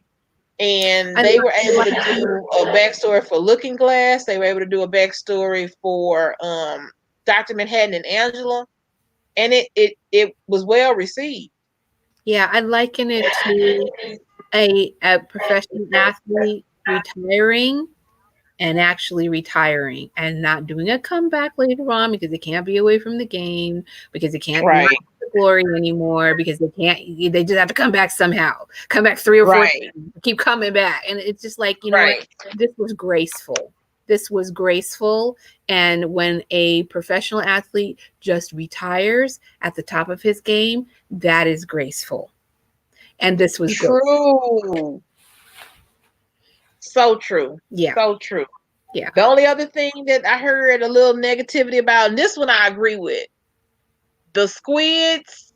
stopping Lady True and the Millennium Clock, I didn't like that because I was thinking it should have been something more detrimental than frozen squid. I'm sorry. Like Frozen like squid that are like bullets is fine, but I thought it should have been something better than that. like what? Like what? I don't know. That's the thing. I don't have the imagination to say what it should have been. I Oh, just know. Uh, okay, let me just give you the one thing that sticks out the most for me.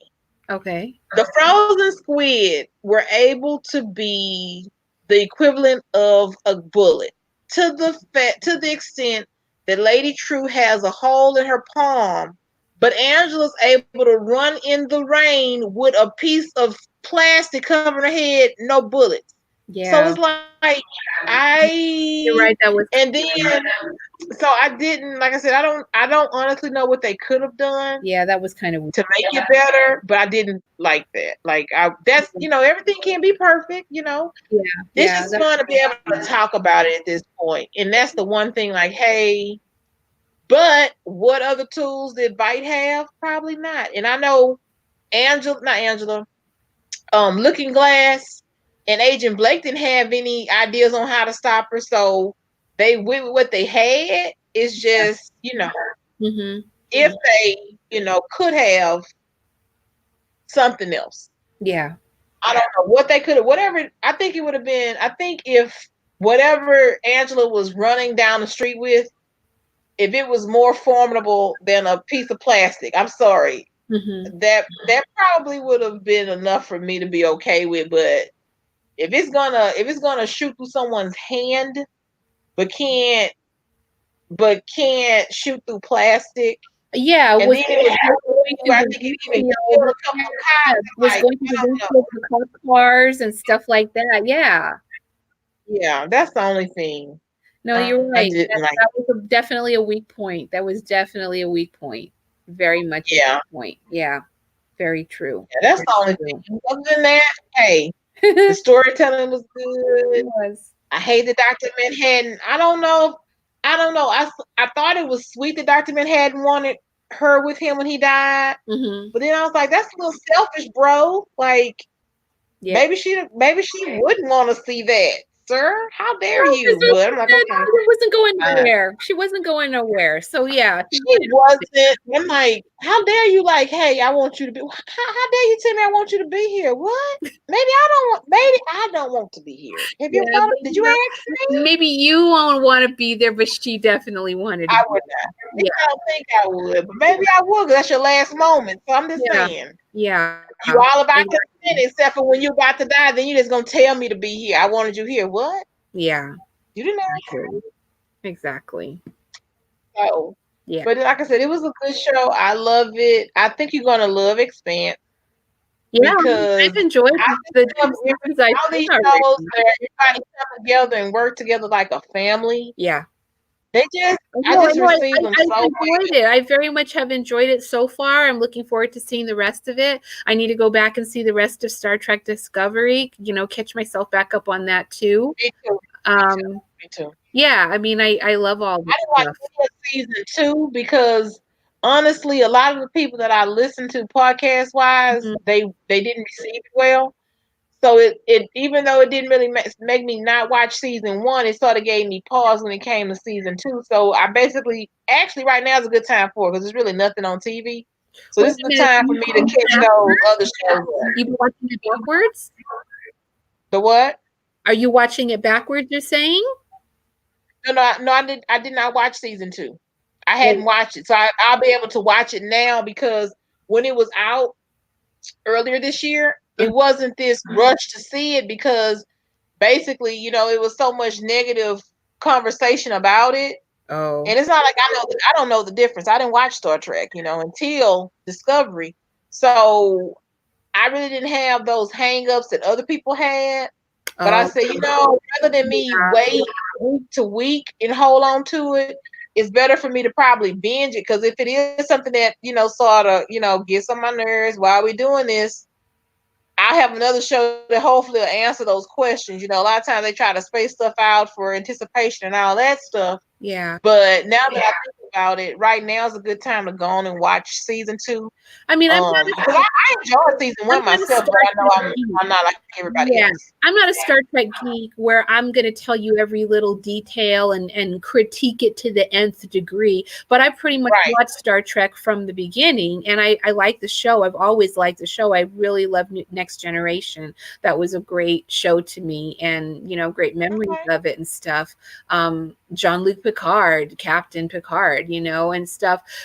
And so I suppose if you're going to be like a purist, which is probably the oh people yeah, that you're watching on the right. podcast that can critique everything up and down, inside and That's out, not they're canon. going to mess Where did it that up come for from? you. They're really going to Ooh, mess yeah, it up for you because it's fun. It's a fun show. It's a well told story. You've got a plot line with a human female who was basically raised by Vulcans, and so displays right, a lot of Vulcan behavior and attitude and thought, but is struggling, with her own humanity. A lot of the way that Captain, or not Captain Spock, Mr. Spock kind of had to deal with in his own time. And right, so we're getting a little bit of that, but we're also getting, like, this big mystery that is going on about where is her brother. Spock is her brother, and where is he? right, That whole thing is like a growing mystery.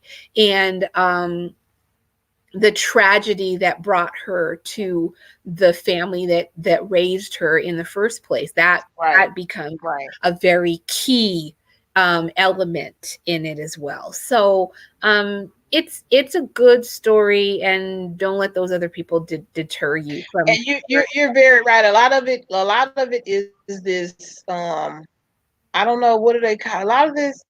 It's it's sort of a hate watching mentality out there Yes, there is. that they watch stuff just to rag on it. Uh-huh. And I get it. It's entertaining. It's fun. You get community. You can gripe about something. It's escapism. It's all those things Why rolled up. can't But for new you get watchers, together with I don't people know. I'm, and I'm trying to enjoy figure out it who instead of knows what griping they're about talking it? about. Yeah. Get together with people and enjoy it instead of griping about it. I mean, like, Yeah, is it yeah. what So I they have enjoy, to show the but see, superiority because I can pick this apart so well, you know? well, I try. I try to be fair, Z, and to be honest, to be fair, since I don't know, I maybe saw 3 or 4 episodes of Star Trek, the original, in my, as a kid or Yeah. something. Yeah. So I try to respect what they're saying because I can see that being an issue if this doesn't happen and all of a sudden this is happening. And one of the main things they were saying is just the fact that they never mentioned him having a sister or stepsister or guardian, a foster sister, whatever you want to call it. So I respected what they said, Yeah. but I'm not a purist, Yes. and I like Tasha, period, Yes. or Saniqua Martin Green. Yes. So I sort of I was just trying to be respectful of and mindful of what they were saying because I didn't want to just discount it as you just bitter. You just bitter, let it go. And I think 'Cause that's I get it, probably but why I don't watch podcasts or listen to podcasts that are going to talk about shows, because I think they actually end up getting on my nerves. They really do, because right. I'm kind of a detail person, but I don't like detail like that. Like that is that's so unnecessary, and I feel like you need to get a life. Just get a life. Get You're find that's true. find That's something true. else to do that you can't just like try to enjoy it. Just try to enjoy it. It's a good story. Exactly. You got Exactly. another Trek story from a man, Gene Roddenberry, who has been dead forever now. We got another story. Can't you be happy you got Right. another story? Right. Right. But like I said, right now it's just a lot of, it's a hate watching culture along with all of the good things of now where you can have community where maybe in the past you only had water cooler talk. Now you can go online and find other people and reach out and talk about something you love. You're Yeah. able to find something you hate and you can agree to hate it together and you can have a sense of community with that. So I ran across a lot of that. And like I said, So I try not to let it affect me, and yet it did. it's so perverse. It did. It's just It is. It is. It is. It is. perverse. But my point is, I'm happy you said it, because now that I finished watching The Expanse, it would be a great time for me to go on and get caught up on Discovery, because honestly, I enjoyed it. I enjoyed it. So Good. Since I'll be you happy to go back. do not be deterred and go forth. Yeah. I will. And Go. prosper. Yeah. Exactly. Yeah. Move on and prosper. What do they do here? Yes. Move on and prosper. Yeah. What else are you watching? Um, I'm still watching. I'm still trying to finish up Bob Hart's Abishola. I really liked that. I am not a person who really enjoys comedy, because most of the time comedy is really stupid to me. But Look this at you. sitcom is just so cute to me. I just love it. Okay. I think it is so sweet.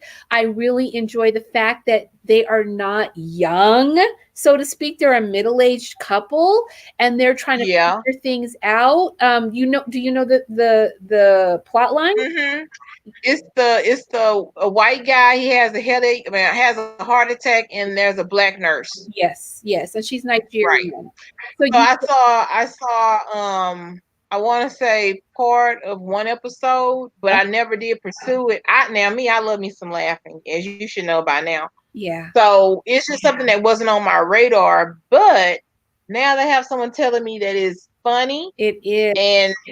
and you're a starch critic. Like, you don't play. Yeah, If you say stuff is stupid, I'm not gonna say you're right all the time, isn't it? But I'm just saying, I respect your opinion, is what I'm saying. So even though I thank roll my eyes, I'm like, okay, isn't it? It wasn't perfect, but you can't tell me it wasn't funny, okay? yeah, But if you like it, I'm gonna try it out. And it's like I said, this is the perfect time to do it, because it won't be pretty much anything to probably February at this that's point. true. You're right. It's all going to be So holiday special stuff. So yeah, right. yes, I really enjoy it. There's some really sweet aspects to it. It's just like very touching.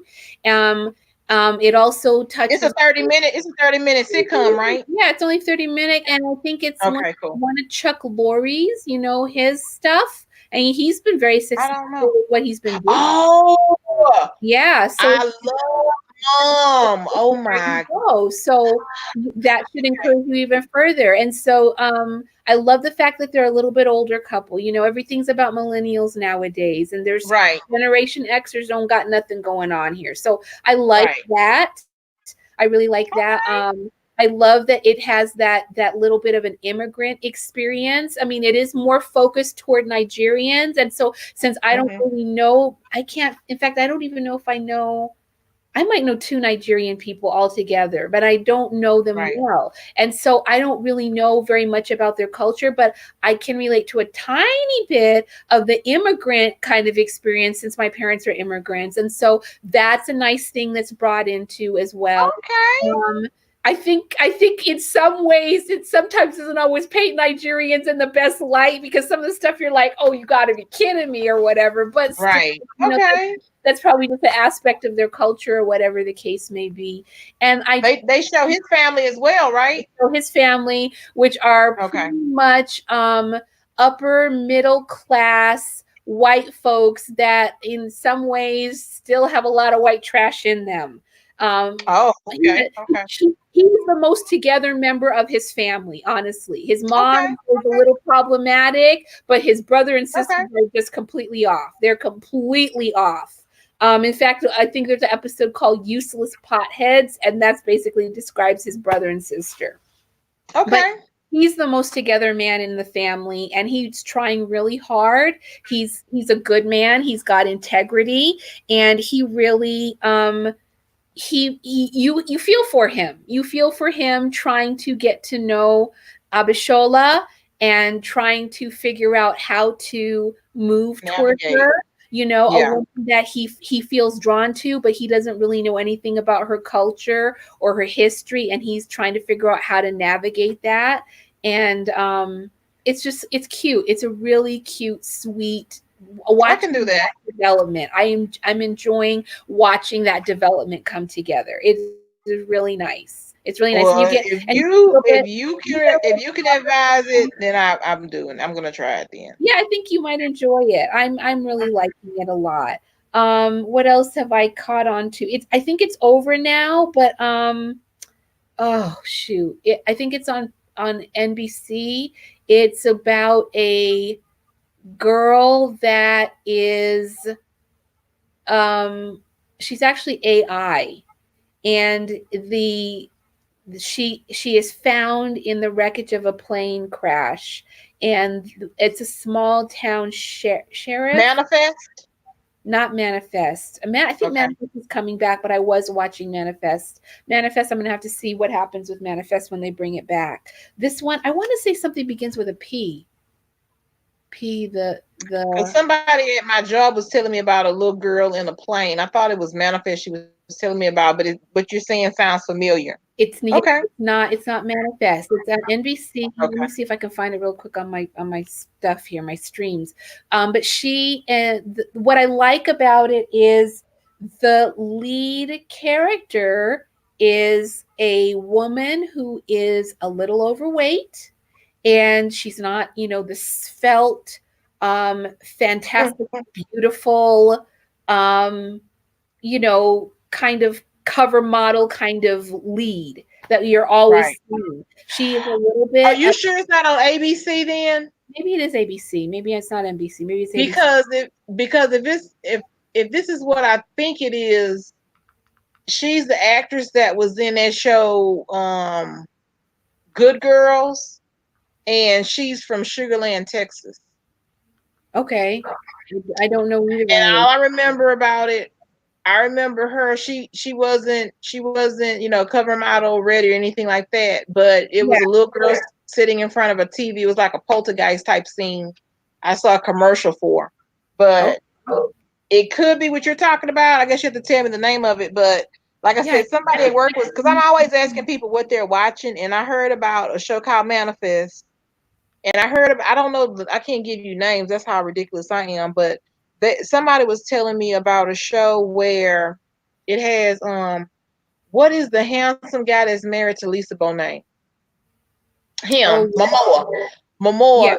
He's Well, in it, and it's something about a a society of blind people. no, that one's And on Apple TV. That one's on Apple TV. It's called C, but I haven't seen okay, any of it yet, so I okay. don't know anything about that. Yeah, I don't I know heard anything it was good. at all. Okay, then I could try finding watching that. Right. Um, this one is the girl.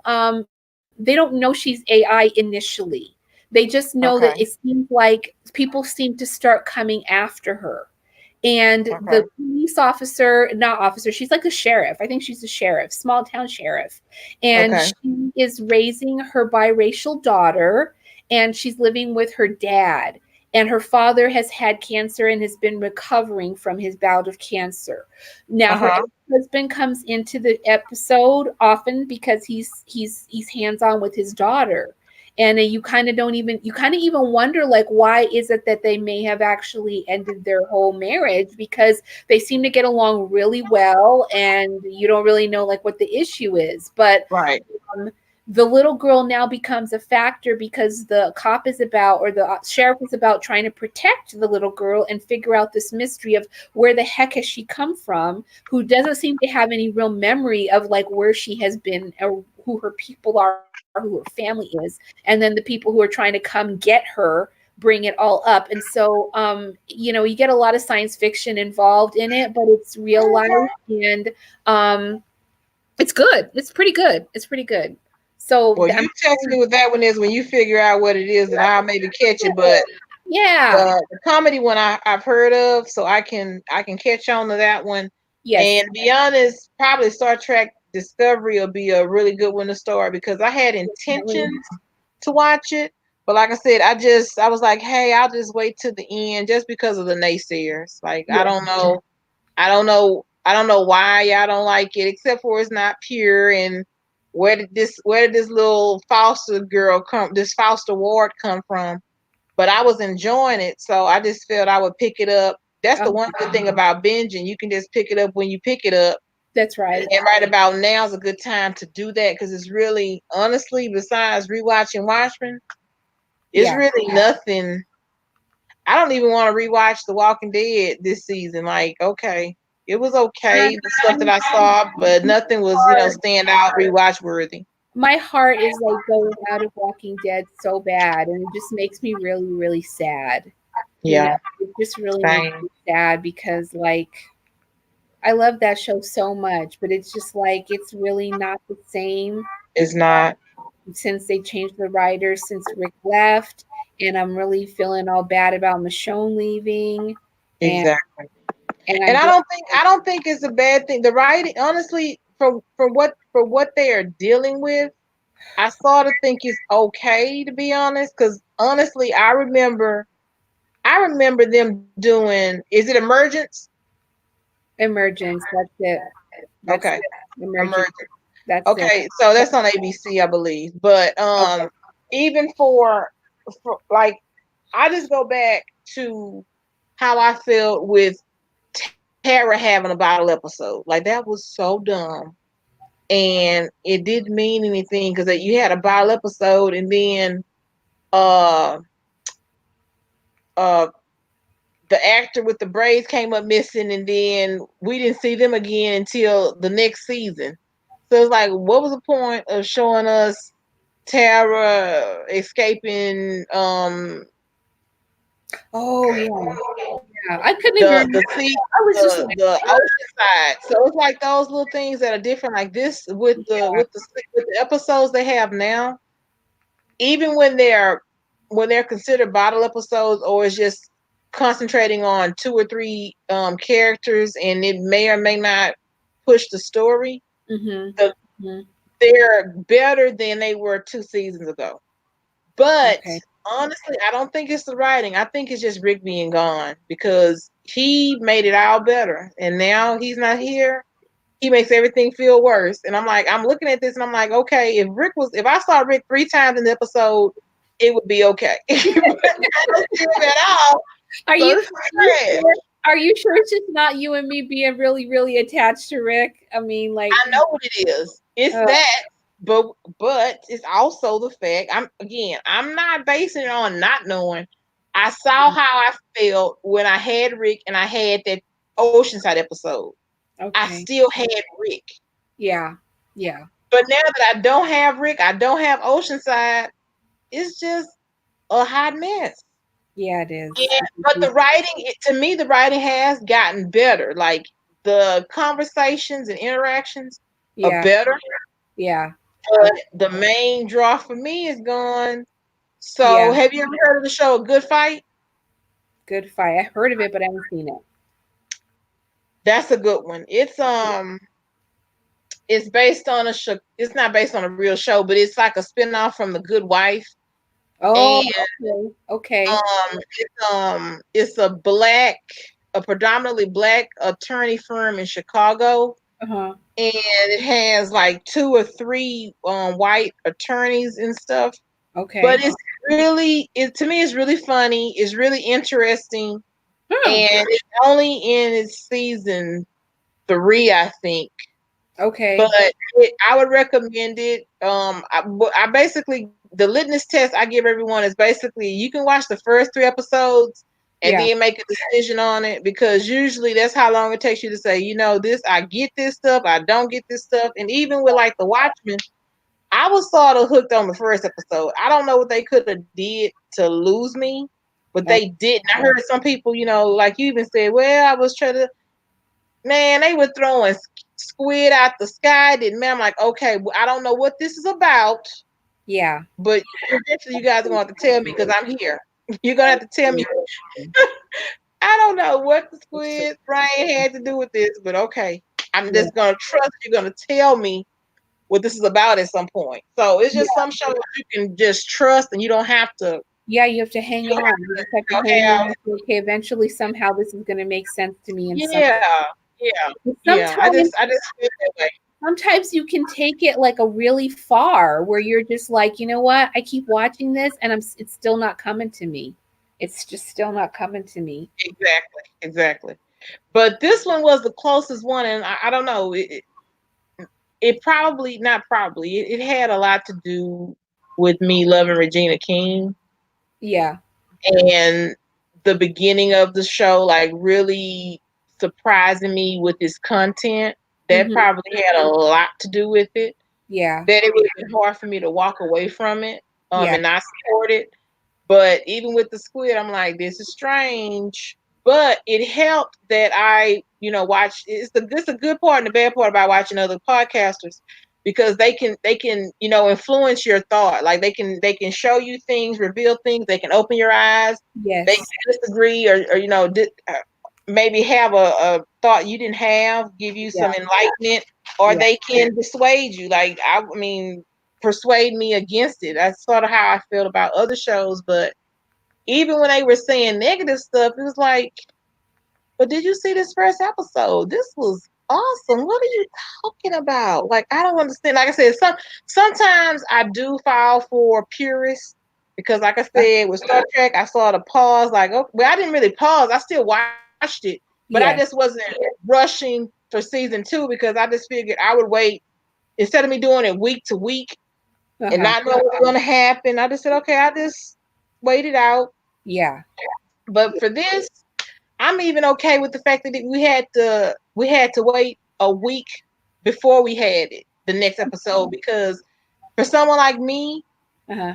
it makes you take your time. I would have binged it, and Okay. half the stuff we would have been talking about would have been what happened when this happened because I don't think I saw that. Like Yeah. what happened? Yeah. So so it's still a good thing when you have to wait a week for a show, but like I said, this to me, I don't know. I don't want to say it's the best show of the year, but honestly, I'm honestly For trying to you think it about was. what show was as good as this. And the For only you other it show was that I really like is Dead Again. Dead Again, huh? Yeah, I love that show. I have not watched Dead Again. Oh my god. Because I'm a widow, so when I see stuff like that, it's always like it's touch and go. I never know if it's gonna make me feel sad or not. Yes. And it was some parts of it that was like so sad, and I could really feel that. Oh, But it was still such a interesting show. I was like, oh my goodness. I This don't think I'd be able to watch it then, since you're saying, because my mom, just passed exactly. this year, Exactly. last year, so I think I'll Hold on, was it called, hold on, I'm watch trying it. to remember. Is it called Dead Again? What was that movie called? What was that show called? I It's remember not Dead Again. Dead Like Me. Is it Dead Like Me? Is that the one with Christine Applegate? I don't know. This one has Christine. I'm gonna look it up. I'm looking it up while we're talking. I Okay. thought it was Dead Again, but Dead Like Me could be it because it was about dead. I know that, but the point was her husband died. Her husband dies, and she gets a new friend that helps her out. And Okay. but it's funny, but it's good. Like it's Oh, it's funny. honestly, it's Okay. good. It's good. Do you know anything about Agents of Shield? Is that show gone? Like, is I loved Agents of Shield, and I haven't been able to keep up with it. It seems like when they put a show on Friday is like the kiss of death for a show.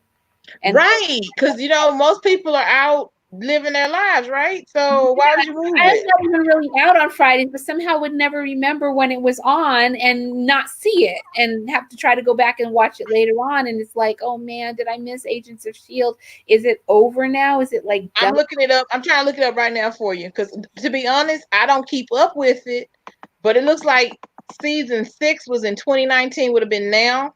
Yeah. And in season 6, it was only 13 episodes, and there is a season 7. Oh And in god. season 7, it's probably 13 too. Oh, I'm so happy. Okay, good. So there is at least a season 7. See, the only thing I knew about Agents of Shield, I don't keep up. Like I keep up enough to be able to hold a conversation with Yeah. people, but the most I got of this Agent Shields was the connection with God dog it Avengers. Captain Marvel Okay. because she had that agent in Yeah. that movie, and I really liked the movie, so I was like, oh, so that's the tie-in because somebody was basically saying that a lot of the franchise for Marvel and DC and stuff, a lot of the comic book characters, Uh-huh. they would tie in at some point. Yeah. Me, I would only know, the headliners. I would know a little bit about Spider-Man, a little bit about Superman, but I wouldn't know anything about supposedly their worlds. But Mm-hmm. when I was watching Captain Marvel, I knew the guy's face. Like I said, I know enough to know when I see him, that guy's face, he's in the Agents of Shield. And when I Yes. saw him, I was like, "Oh, okay." And then he actually had a speaking role. He actually had a little part in it, so it made sense. But when I would watch different podcasts, they were basically saying the same thing we've been talking about probably all night. That it used to be like a certain quality, and it sort of diminished a little bit. Mm-hmm. So I don't know much more than that. Okay. And I knew it was on Friday nights because for whatever reason I caught it a time or two. All right. But if you told me it was Friday or Wednesday, I was like, oh, okay. I don't know when I was catching it, but I saw like maybe I want to say two episodes, and when the two episodes happened in the timeline of things, Uh-huh. she couldn't tell you much about it. I just know enough to be able to hold a halfway decent conversation where you can tell me about it and I know what you're talking about. But no, Yes. I didn't keep up with it. But it's a lot of people that still love it. But I have heard that it's been diminishing. So I Yeah, don't know. it has too. I agree it has, and especially when it's like it seems like they just are trying to get rid of a show when they put it on a Friday evening, and it's like, okay, well, I guess this show is about to go out because this is what they're doing to it. But I still like it, and it still touches me. I still have a little soft feeling for a few of the characters. Another Good. watching, and I kind of have fallen off in the second season. It's dead to me. It's dead to me. Okay. I think you try the first episode and see if you like it. But like I said, it's good. It's like it's only sad because of it's about death, but it's about her getting past it or living. Period. Yeah. But it's it's funny. It is so funny because it's not. It's like more mature funny, but I like goofy funny too. But I don't know. I would just say try one episode and see if you like Okay. it. But to me, it was funny and it was action in it. I think toward the end Yes. because it's like basically how would I don't want to call it drama but I know it's about someone passing, but it's really what would I call it? But it was funny. Okay. I don't know. I can't describe it. Yeah. But all I would say is it's a newly widowed lady who meets a new friend in therapy, and they become friends, and she's helping her out at home with Yeah. her family, and that she's trying to get go on with her life. But Yes. it is so funny. So I don't know. Cool. Okay. That sounds good. And the friend has a lot going on in her life, so it's like Uh, so I it'd don't be need to borrow your problems, but it's a distraction in a way too. So I don't know. I have would you suggest it because it really was good though, and it okay. has a season two coming out. So All right. enough people liked it on Netflix that Yeah. it has it has a little bit of a following. But Oh, I don't know if it'll have a season three or anything like that. Because from what I was hearing, usually Netflix only holds on to a show for a season or two. They're oh not trying to do these long, drawn out seasons. yes. But it was picked up for a season two, Okay. Okay. so it may be worth just checking out and seeing. Yeah. And I like This Is Us. I cried enough in 2018 with Yeah. This Is Us. I know what So this is I stopped watching it, but again, I can binge it now because now I don't have to wait for the shoe to drop. Yeah, I'm done with This Is Us. I liked it. I still think it's a very well. It's unique in itself. It just is a really amazingly done show, but it is too emotionally wrenching for me, so I can't watch it Oh yeah, anymore. there So you go. um, I was You had watching to let it the go. second season, and I have to get back to it. Man in the High Castle. Thank you. See that one, I posted on the Facebook page like what was next in everybody's queue, Uh-huh. and I got Man in High Castle. And to be honest, if it wasn't for a show like Watchmen, I wouldn't have thought I would want to see it Yeah. because this is the first show that's ever been an alternative history type of show. Yes.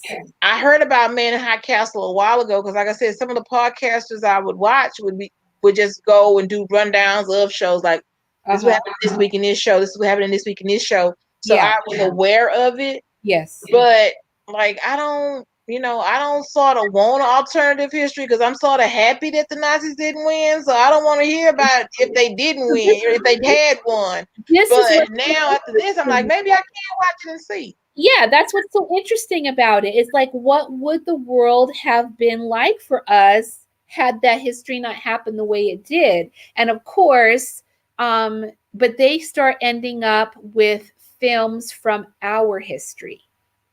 And Mm, that like opens like a whole new thing for them. You know, okay. you live in a different way and your mind becomes a different way when you are living under subjugation. Oh And yeah. so they get their minds really opened up by the fact that they start seeing history the way we have history. And Okay. so it seems like it sort of leads them to this idea that, you know what, if they could be defeated in our time, maybe it can be defeated in their time. And Wow.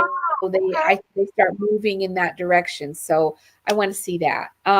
I tried to Okay. watch a couple of episodes of the new one called His Dark Materials, and Yeah, I heard about that. I haven't tried it yet though. that one's hard. I'm gonna probably need to keep. I'm That's more science fictiony, right? Yeah, I Or is think it more so. fantasy?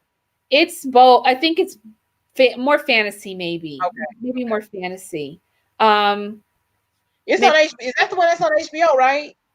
I don't I want remember. to say it's on HBO because if I'm not mistaken, like I said, I heard some people say it was good, but I don't know. I'm I'm, not the I'm first to run having to a hard fantasy. time warming up to it, and I've only seen a couple of episodes. And usually, I really take to Right. science fiction, but or fantasy. I do take to that right away. But this world is so dense. It's kind of like Watchmen. I'm gonna have to like try to get through a few more episodes to try to put things together for Okay. myself. Okay. Okay. Yeah, yeah. What else was I gonna say? Since you like Dallas, or liked Dallas before they started playing with the Bobby storyline, you may like Succession. I was talking to a coworker who we used to have conversations about Game of Thrones, and I was like, "Hey, what are you watching now?" She said, "I watched Succession." And I was like, "I happen to be watching Watchmen," so I'm like, "I saw a commercial for it. What is it like?" And she's like, "It's like Dallas meets Arrested Development." And I'm like, "What?" Yeah, no, that's not gonna work for me. Sounds I can tell interesting. you right now that's not gonna work for me. I That tell you right sounds now, I can't. interesting. That's not I gonna feel work. like they said Yeah, it no, sounds interesting. Now, come on. I don't think that's gonna work for me. And when they say Dallas, that was Dallas in the 1980s, not the remake of Dallas. You know, Right, Dallas right, in the right, 1980s was way tame. A lot of like, right. I guess because everything wants to be so much edgier now. Oh Um, yeah, some stuff is just like straight out offensive. I wanted so badly to be a Game of Thrones person, and I was yeah. all ready for it. And I watched like 3 or 4 episodes, and I was like, I can't do this. I just can't do this. I can't. I Hmm. had to stop Game of Thrones. I really enjoyed it. I truly did. Until like the last episodes, to me were a hard left, or let's say a hard right turn. Yeah, But um, I enjoyed it. Like good, I good. can't believe. Well, yes, I can. You said you don't have time for all that. I'm just saying I enjoyed it. It's okay that you don't, but Yeah. I truly did. I was afforded. Someone had given me some CDs to binge watch it, Uh huh. and I just they kept on talking about it, and I just decided, you know what? Since someone said they'll let me borrow the CDs, I'll just go on and binge it. And I think I picked it up in season 6 or something. It was toward the end, and I truly enjoyed it. You So it's started okay. It's all right. Thrones from season 6. Huh? I You think I picked it up in season 6. Yeah. That was like maybe 3 years ago. And then 7, 8, and 9 is what I watched. Or 7, 6, 7, 8 is what I watched. So maybe they yeah, gave me up. I had done that, that would have been able to make it work for me. But from the first few episodes, I saw a child get thrown out of a window. Oh yeah, you're not playing that game. Look at Yeah, you. and then I saw incest, and I was like, okay, I can't go here. I Look can't at deal you. with this. I That's can't. why I love you so. You're like, I'm not playing this game with y'all. I can't do this. Mm. I Well, really wanted to like because everybody was explaining the show, and I was like, yeah, I think I would really like that. And those things, until you saw what they were talking about. Yeah. yeah, that was breaks for me. I was like, okay, yeah, I can't do this. I But you can't. know what though? I can appreciate that because you know what? It's certain things that probably would be heartbreaks for me too. Yeah, Like certain things I don't want to see, so I yeah, can get it. But I'm just saying, it's yeah, okay. We don't have to agree on everything, and so that's fine. We won't agree on Game of Thrones, yeah. but you watch Expanse, so you have redeemed yourself with me anyway. Because I'm like I'm trying to find somebody to talk to about my show, and then Okay. I can talk to you Talk whenever to, you get caught up. No I was rush. watching Handmaid's Tale too. I was watching Handmaid's That's the one. That's the one right there. I can't watch. Oh, see, you know Women what? are already subjugated enough, I and I I just can't watch that. stopped watching it because the darkness and the pain was just like, I mean, they kept trying to throw, when they had Offred trying to talk to us, basically like narrate her story, and they Yeah. would throw things in there that were supposed to be, I don't know if levity is quite the right word, but try to make it more light Hmm. and it was like, you know what, it was just too dark and too depressing and too painful and too just so overwhelmingly dark. I To just me, it was and again, I haven't seen episode of this. That's oh, how much that I'm not playing with this show. Like that's why I can definitely understand you have your limits. It just seemed to me like I don't know how you can get past the subjugation part, but the part where it was it's fiction, but it's close enough to reality, given a couple of more steps in that direction, it's just too haunting to me. I guess that's what I want to say. It's too haunting to me that awful. our rights could be, subject to be taken away by a pen stroke. Like I just, But I heard it's good. I heard it's good. I heard that the main character will frustrate you because other people get punished for the stupid stuff she does, but I can't watch it. That's the one that I keep on saying maybe, but it's not even on my top 15. Like, I would have to be really, really hard up to even go that route.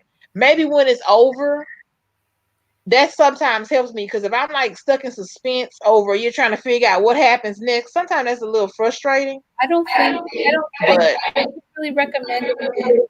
I can't because there's just too much pain in it. It's way too yeah, much pain. I mean, I'm And trying to. I'm low even key trying to though talk myself into it, but we're on the same page. I can't. I yeah, really can't. and the other thing is that I don't think I like shows where I live on the edge of being afraid of getting in trouble the whole time I'm watching it because that's what you feel like the whole time you're watching it. I don't have like that level of rebellion in me that I'm like ready to shake my fist in the face of people. I'm Right. trying to keep my head down and try Right. to stay out of trouble. And so like when I'm on the edge of being like kind of frightened the whole time because oh my gosh, oh my gosh, oh my gosh, this is going to happen. I'm going to get caught. That don't work for me to live in Yeah. terror like that. That's not You fun can't for live me. in terror, is what you're That's saying. not You can't fun. live in terror. That is so not fun for me. That's not fun for me. And that's really weird, even though I've come to realize like I really like dystopian stories. That's why I Yeah. love Walking Dead. I Yeah. like, but I did not like that feeling in Handmaid's Tale. How I many didn't like episodes did you get through? that was a different kind of dystopian that I didn't enjoy at To me, all. it was too haunting. It was too close to reality. But how many episodes did you get through? I got through the first season, and I think I was in the Oh, okay. yeah. You are my champion. I can't do it. It's Yeah, okay. it was rough. It was Yeah. really rough because I didn't like in the beginning at all the way it was going, but then I saw her husband. and I saw the story of how her husband came into the story, and I started thinking like, okay, like there's got to be a way to get back to him. And so I kept Right. holding on to that and then wanting to know what happened to her children. I hated the life she was living. I Right. hated what she was going through. I hated that woman in the house with her. I hated that man. I hated them all. Right. But it was like I kept wanting to see like, can she find a One way glimmer of hope. back to her life. Right. And I just can't like go through it anymore. I Yeah. can't deal So with yeah, we're not gonna worry about Handmaid's Tale. That's not for us. That's for somebody else. Now yeah. we're on the same page. On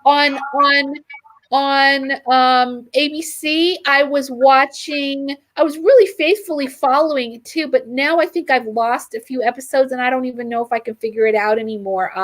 How to Get Away with Murder. I was watching Oh my god! I too. finally caught up with Annalise. Oh my gosh! But you know what? The reason why I got caught up with Annalise is because I forgot what I was watching, but they were saying it's the final season. So my sister, my sister texted me. I want to say before our trip, sometime at the end. No, probably when I came back at the end of October. She was like, "Are you watching How to Get Away with Murder?" I'm like, "Girl, I'm not caught up." And she's like, she was talking outcast. You need to get caught up. So I finally did that. I finally did that like 2 weeks ago. Okay. So Okay. now we can have conversations about Annalise. Uh-huh. But like I said, I was sort of pausing because I used to watch it faithfully on Thursdays and Yeah. stuff. Yeah. But it's like unless it's a big draw, sometimes you just wanna, coast on some of that stuff. But I got caught up. I like it. Yeah, I like I've it. read it, but now I watched several episodes, so I don't even know if I want to try to figure that stuff out now because some of the people have gotten on my nerves bad, Oh and it's yeah. like I can't deal with them and have to try to figure out their mess anymore. I'm Well, it wasn't as hard for me because we had Netflix. So like I said, I was able to binge it. Now, if you're just trying to figure out where you last saw it or whatever, that could be a little frustrating. But I knew for a fact that I hadn't seen any of season whatever the last season was. Okay, we're in the season right now that just started in October. I hadn't seen any of that. And then okay. the season before that, I had seen maybe two or three. So when Yeah. I put on Netflix, when I started watching, I said, okay, I saw that. I went to the next one until I didn't have that. I saw this, and then I just took it from there. And I was Okay. able to catch up in like a weekend, maybe 2 weekends, a weekend and some days. By the time the next weekend came, I had gotten caught up because it wasn't. I don't think it was a full episode, but with them, it's usually some murder and you're trying to figure out who got killed. Uh-huh. And I had an idea of one of the characters that died. I had an idea they had died, Yeah. but I didn't know how they came to it. So I was Okay. invested enough to say, hey, there's no way I'm gonna start with this season without finishing out the last person that got killed dealing with these folks. So it was fine. I got caught up, but it's the last season, so you don't have to hold on to it indefinitely. From what I understand, it'll be over in April. All right. Well, then maybe Over. figure it out. I have Right. not watched Stranger Things at all, but I've heard so much about it that I kind That's of why you my sister. I keep on hearing people tell me about this show, and that's one yeah. that's on that back, and everything they say about it would make me interested in it because it's nostalgic. They're playing the '80s music. Yeah. But you know what? To be honest, at that time in my life as a kid, I wasn't that caught up in movies. Uh-huh. So I remember seeing E.T., Yeah. but I never saw any. I never saw Goonies. I never saw Sandlot, a lot, whatever about the lot. A lot of those little movies, I didn't see them. So Yeah. my impression was it could be a few things that go over my head, but like the Stephen King movies, like I had a feel for those. So if they reference Stephen King Yeah. and some of what is his name? The guy who did Indiana Jones, if Okay. if they reference some of those, then I should be fine. Spielberg. If they Spielberg. do a little Steven Spielberg, a little Stephen King, and somebody, sprinkle some other references, I probably would get it all because I lived through that time. Yes. But like I said, Yeah. a couple of those movies, I saw Stand by Me, Hmm. but I didn't see the all those movies that came around that same time frame. Maybe one and eight of them I saw. Yes. So it was quite I a few think of them that I didn't see. being able to go see movies in the 80s was something that was, not that easy. Right, And it was expensive and stuff, and right. so that was kind of something. And then I lived in a town where sometimes we didn't even have a movie theater at all. So, That yeah, added to it. Yeah, yeah. So yeah, no, I completely. But I think just if it gives you the flavor of the 80s, it'll be what we remember, right. and that sort of stuff. And I think music was probably the bigger thing It then. is, It was and on that's the why I said I radio, heard it's good, our but radio. Yeah, the music is going to be a big draw for me. But yeah, I guess what the other thing was the fantasy part about it. Like I said, I'm not against fantasy, but that's not my first pick. yeah, So because it's dealing with fantasy and all that, again, I'm well aware of it. I heard it. I heard it was yeah. the first season I heard was awesome. The second season I heard was good, and then it started to diminish by I think season three now, or is it four? I think it's three. So Okay. I got that same little you'll like it the first time Yeah, feel, but only because it's dealing with fantasy yeah. that I said okay. That's probably why it's on my back burner, but I'm aware of it. So I have a we may feeling get if I to it. start watching it, I'm gonna be so tied to it that I'm gonna like try to give up my whole life just to watch That's it. what they said. They said So it's I don't want it's a really good binge worthy show. to start. So that's what I heard. Almost don't want to start because then I'll just be like my whole life will be over until I can see like the whole Mhm. series at once. Mhm. And it's like, yeah, Mhm. I don't need to do that. I need to Would like, your dad watch it with you? I don't know, maybe I'll have to let him see it and see Because what that'll at he. least give you somebody like an adult perspective at that age, and then your perspective of at least the nostalgic part of it. But Yeah, like I said, for me, it's I think honestly when I think about it, because there's been enough people to tell me how good it is. I yes, think the only thing that's the issue is the fact that it has the fantasy part of it. let And me the ask fact you. that I may not get all the references, but if it's a good enough story, I won't even need I'll be able to stay up on top of whatever they're trying to say. So Yeah. that's not the issue. Now tell me about. Have you ever watched Outlander? I've heard good things about Outlander as well. That one, I've heard people like don't not hold on. I've heard people. I'm gonna do a subcategory. I've Okay. heard podcasters talk about Outlander. I don't know anyone who's seen it in real Okay. life, but Okay. podcasters like it. This is like a time travel, right? Yeah, I believe Or so. reincarnation or something. I've Most, heard about that one, yeah. but honestly, I like watching British shows, but I'm not a Europhile, I guess you would call it. Yeah. When I'm watching a show, I like it. I don't know. I like it Uh-huh. to be centered in the contemporary time frame. So even like with you said Modoc or something, I think that one is colonial or back in the day Hold type on. Hold on. historical, Hold on. Bordark, Yeah. and that's the same feeling for that one. Like because it's not contemporary, it's Yes. not it's not my go to. Like maybe I'll catch it, Yeah. but it's enough for me to catch that's more contemporary that Uh-huh. it always surprises me when I watch something that's more historical that I liked. Like Yes. I'm I'm what do you want to call it? I would say I'm 1900s on up. Okay. 1800, 17, 16, 15, 14, 13. Yeah. Maybe not so much because there were a couple of podcasters, since we all love Henry Cavill because he's so beautiful. A Oh, couple of people yeah. were talking about The Witcher, but I'm like, that's medieval. I'm looking at swords. He's cute with his little man bun, but that doesn't look like 19 nothing. No, So, it isn't. and then they said something about possibly. I think I heard it was a it was a video game or something. So I'm like, okay, he's as cute as he wants to be, but it's not my go-to. Let me just say that it's just not my go-to. Okay. It's Yeah. not my go-to. I have a friend at work that Uh-huh. she loves historical stuff. I'm gonna ask her. I'm gonna let her be Okay. my guinea pig. Hey, Aurora, go on and watch Outlander and tell me about it. Yeah. Yeah. Tell me about it. Tell me But about it.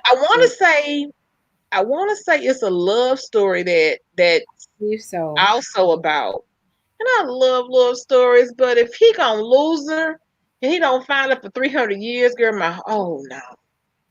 But I think my coworker was reading the books, and I think what she explained to me was that she is married and she and her husband are on this trip, and somehow she ends up in the, I don't know, far past. I'll just say it Mhm. that way. And Mhm. she is forced to have to marry a man during that time, and he is like he's the Mm. uber hero. He's like the Okay. hero. But in something happens, I believe that she does have an opportunity to come back to her own time. So I don't know anything after that, but I think what I heard that the most recent season is Mhm. brought into the United States. Like they come to America, Okay. don't know what time frame they come to America. Maybe before the revolution. I'm not exactly sure what, but I understand that it brings it into the country. So Okay. Well, you know what? I'm happy you were saying that because as I was listening to you, I immediately thought about a show I did watch that was set in in the back in the day. I watched Black Sails a while ago, and that was I set. heard So that it's was just certain good. things that I I watch. heard that was really good. Was that really good? You know what? Black Sails. Okay, let me be honest. Black Sails. I watched the first season, Uh-huh. and then I skipped to the last two seasons. I want to say. Oh. So it's stuff that I may not have understood because again I missed some of the context, but even I was able to catch up with it with the way I was watching it. And Mhm. honestly, it was it had the most satisfying season finale. I mean Really? series finale for Oh, me because it gave me you gave me my happy ending. That's the only clue I'm gonna give you. okay. But it was such a it was interesting. Like I didn't see myself watching any pirate shows, let me just say that. Yeah. But since the music director was the music director of The Walking Dead, Huh? I was listening to the title sequence, uh, Okay. and it was really really engaging. It was really interesting, and I watched it. It was cool, but like I said, it's historical, so it's like, oh, I don't know about talking about booties and oi and all that kind of stuff. Like, okay, about the pirates, Yeah. but it was really a good story. Like, I really enjoyed it, and I think the season that I caught on to was when they started dealing with the African slaves. I forgot. I want to say they were in Nassau. Was it Nassau? Okay. I forgot where they were at, but when they started talking about people, I'm like, Uh-huh. okay, well let's go on and watch it. And the stories were to me really good, really engaging. It was a lot to do with pirateering, Yeah. corporate living and politics. So there's a Oh, lot of that going on. wow. It was a couple of battles, fights, Uh-huh. but it was yes, Oh, I would recommend you try it again. We can use a 3 episode test. You try 3 episodes. If you like it, yeah. do it. But like Oh, I said, it was like 2 seasons that I just didn't watch it because I was uh-huh. all about the love story. I heard about the love story, so I caught the Yeah. first season and then I went straight to the last 2 seasons. But that was still very satisfying for me. Okay. All right. Cool. Cool. I'm just telling you about how I like. I don't Yeah. need to tell the extra stuff. Okay, that's fine. If No, I I and it I was I like a really good romance too. So yeah. yes, it was so Yeah. sweet. Okay. Well, Oh no, my god. that's cool. Yeah, Yeah. Black Sails. I would recommend it. It was good. Like I said, it was a lot of action too. That also kept me engaged because of course you can't have people just kissing all episodes. So it's not solely about that. But Yeah. I was honestly, I didn't know going into it that they were gonna have a happy ending. And Oh, I good. was just honestly, I Well, was you surprised you because have honestly, to I you always have to think be someone engaged. has to not have a happy ending for people to think something is legitimate. So I Yeah. went into it thinking, okay, they're gonna break my heart. But Yeah. I heard that Long John Silver is cute, and he was, and he is, and I get, I'll just take it for what it is, and I'll probably get sad. But I was Okay. surprised. Oh, well, good. Well, that just makes me happy. I'm hopeful now. I got something to Yeah. look forward to watching. Awesome. Yes. I mean, Awesome. I'm just saying, I just speak for myself. I enjoyed it. Okay. Okay, again, these 2 seasons I don't know nothing about. Like, and then the funny part about it was, I think toward the end of the series, they did some flashbacks. I'm like, yeah, I didn't see none of that. Oh, that's funny. That's Okay. my first time seeing it. Like, oh, okay. Well, see, that's sometimes like even with our show with Watchmen, there was some Mhm. critiques about it was some critiques and they had categorized it as being heavy handed. The example that comes to mind right now is how they kept on talking about him being able to transfer his power, and they said it and they showed it, and then he had the hint when he told Angela not to break the eggs, and then she came back to the eggs, and then she thought about it and she ate the egg. And their critique was, that's entirely too heavy handed. You should be able to say it once and your audience should be able to pick it up. You don't need to keep on talking about it 2 or 3 different ways. And I can respect that. But when I think about something like Black Sails, without them saying it a couple different times, if they would have said that in season 2 and then say it again to the end, someone like me would have missed it. So sometimes there's a reason why you want to say it a couple of times, but I can understand why some fans were saying, hey, if, like, in other words, it was a conversation I saw where they were like, I just don't like the fact that they fade to black on her putting her foot over the pool. And then somebody was like, but you know what it means? They said like 8 times that they were telling you what it wasn't like you had to figure it out. They literally told you a couple different times about the transition of power. And they took the time to let her, find the egg and look at the egg for 2 minutes and walk outside and take off her shoes. And so what you don't have to see it to understand that's what's happening. Get that impression at all. I didn't find it to be heavy-handed in the least. I didn't find it to be overdone. I don't feel like they repeated it to not at all.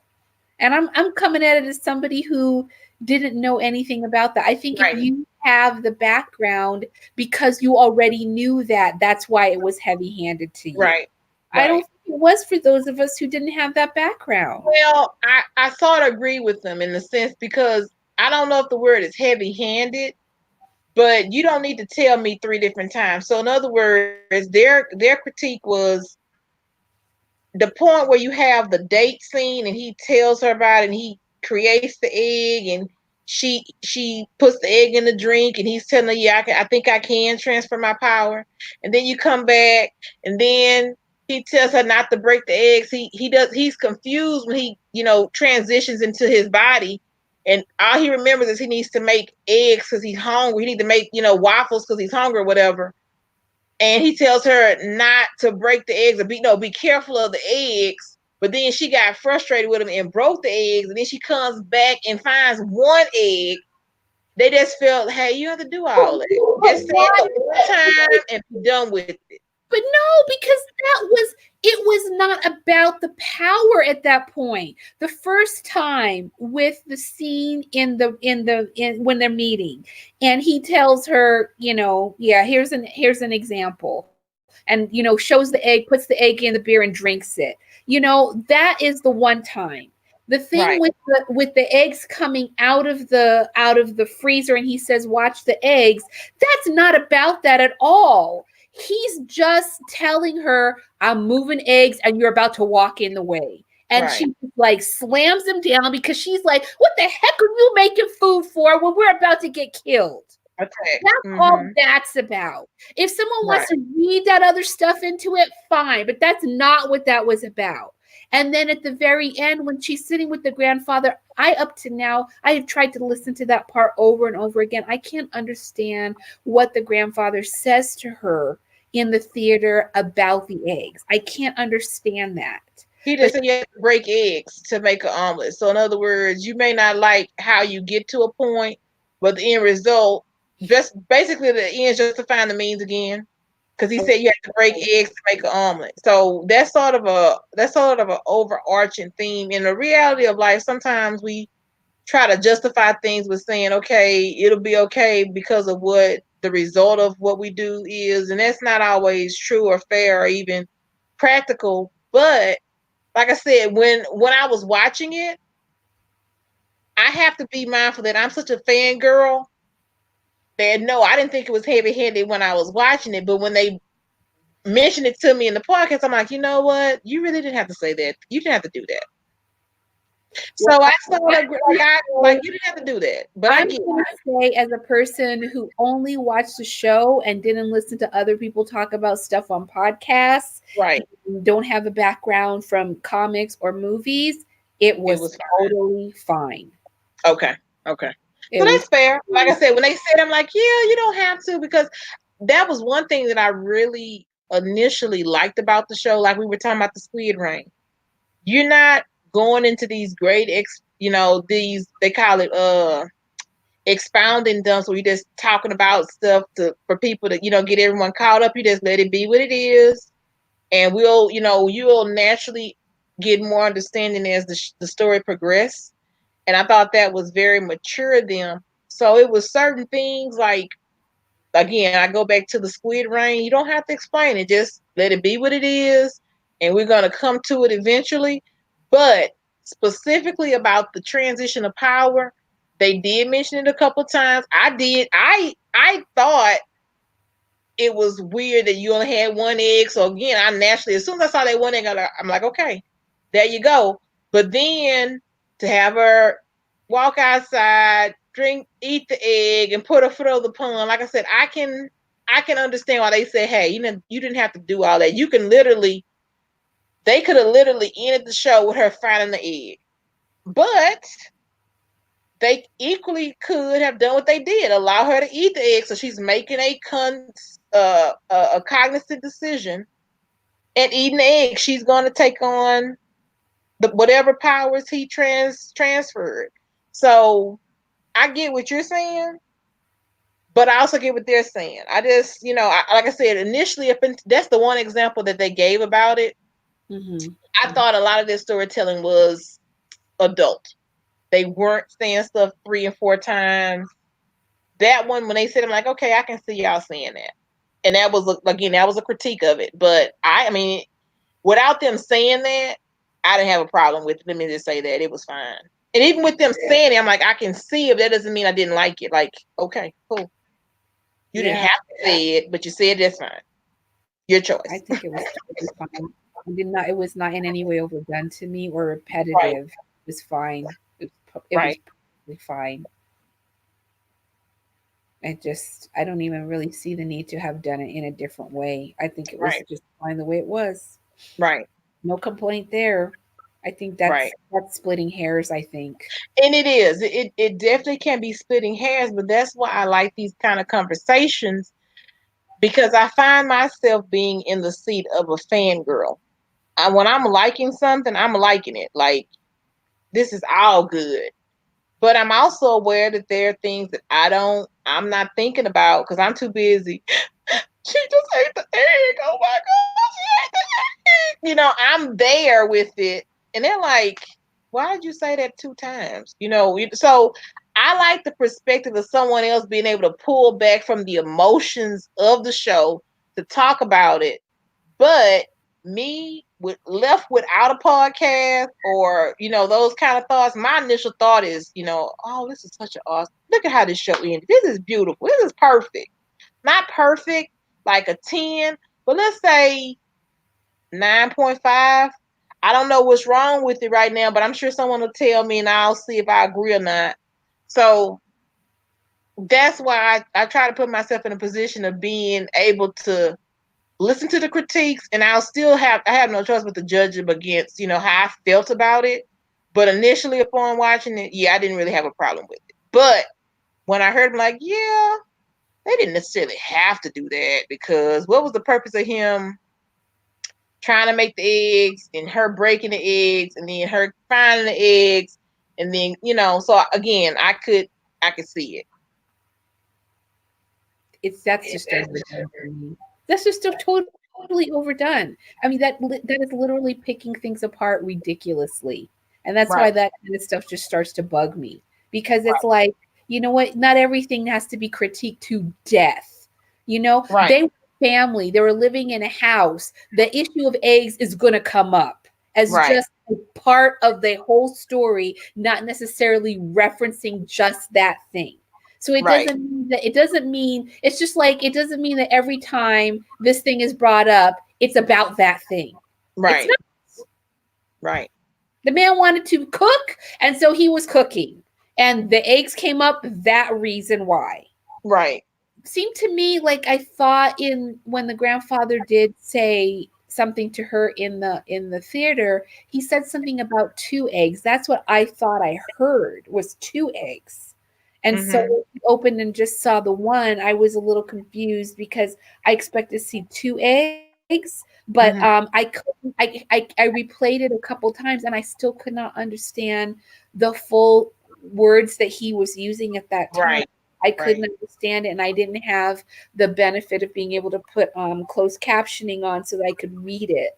Which a lot right, of time I literally will watch stuff with closed captioning on because if I can't understand their words, I can catch it yep, by reading it. exactly, Because exactly. I couldn't pick up what he was So, saying so there. I didn't necessarily hear about the two eggs thing, but like I said, we have time now that it's over. We can rewatch it till we really get some understanding.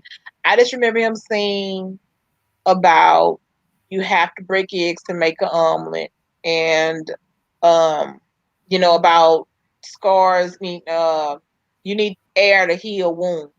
So Mhm. that was my takeaway from that scene. I Mhm. don't know anything about the two eggs, so we'll both have to rewatch it and see. But like I said, I'm a fangirl about it, as you can obviously tell. So okay, I just listen to what people say. Like I said, I listen to it. What I need, I take. What I don't, okay. It's just good, just for conversation to have these, to see, like, where you weigh in at, because I Yeah. understand what they were saying, but in real time watching it, it didn't that wasn't my takeaway. Yeah. But I have to be mindful that I was in an emotional place when I was watching it. So it was technical things that I was not going to be taking into consideration, because I'm an emotional mess when I'm watching this show. So that's a distinction for me. The Passage, that's the show that I was loving so much. The passage. And when it ended, I was so disappointed. I can't even tell you. I don't know why it is. When I love a show, like I truly love a show, it just doesn't survive. It just does not survive. I Hold love, on, is that the one with the little girl? yes, See, okay. and Now and we're just talking. We just and we just we just talking now. what's his name from Saved by the Bell? I kept looking at him like I don't even know Yes. how many episodes of that. His name I kept his looking name at him. is Daddy. His name is Daddy. That's his name, Daddy. That, oh Lord, I Okay. This is the part where we're just talking. We're just having girlfriend talk. Okay. I know his face. I know Show his was face. I know so his face. But where do good. I know his face from? And it took me forever. And then it came to me one day, Saved by the Bell. Right. Michael Paul Gossler. That's it. Yes. Michael Paul Gossler or Paul Michael Gossler, whichever He one it is. he Um, he is he. now that show, hold on. That show was so good.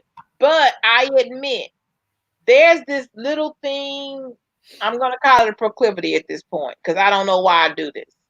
I will watch a show enough to get attached to it, and then I'll just drop it. Like all of a sudden, I just stop watching it. Why? I couldn't tell you why. So I stopped watching it right around the time when the little girl was next door to the guy that was getting ready to transition.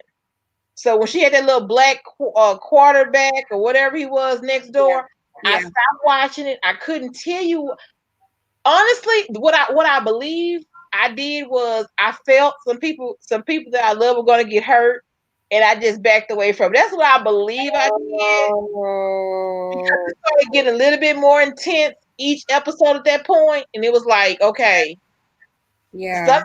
somebody's gonna die, and I don't know who it is, but it's gonna be somebody.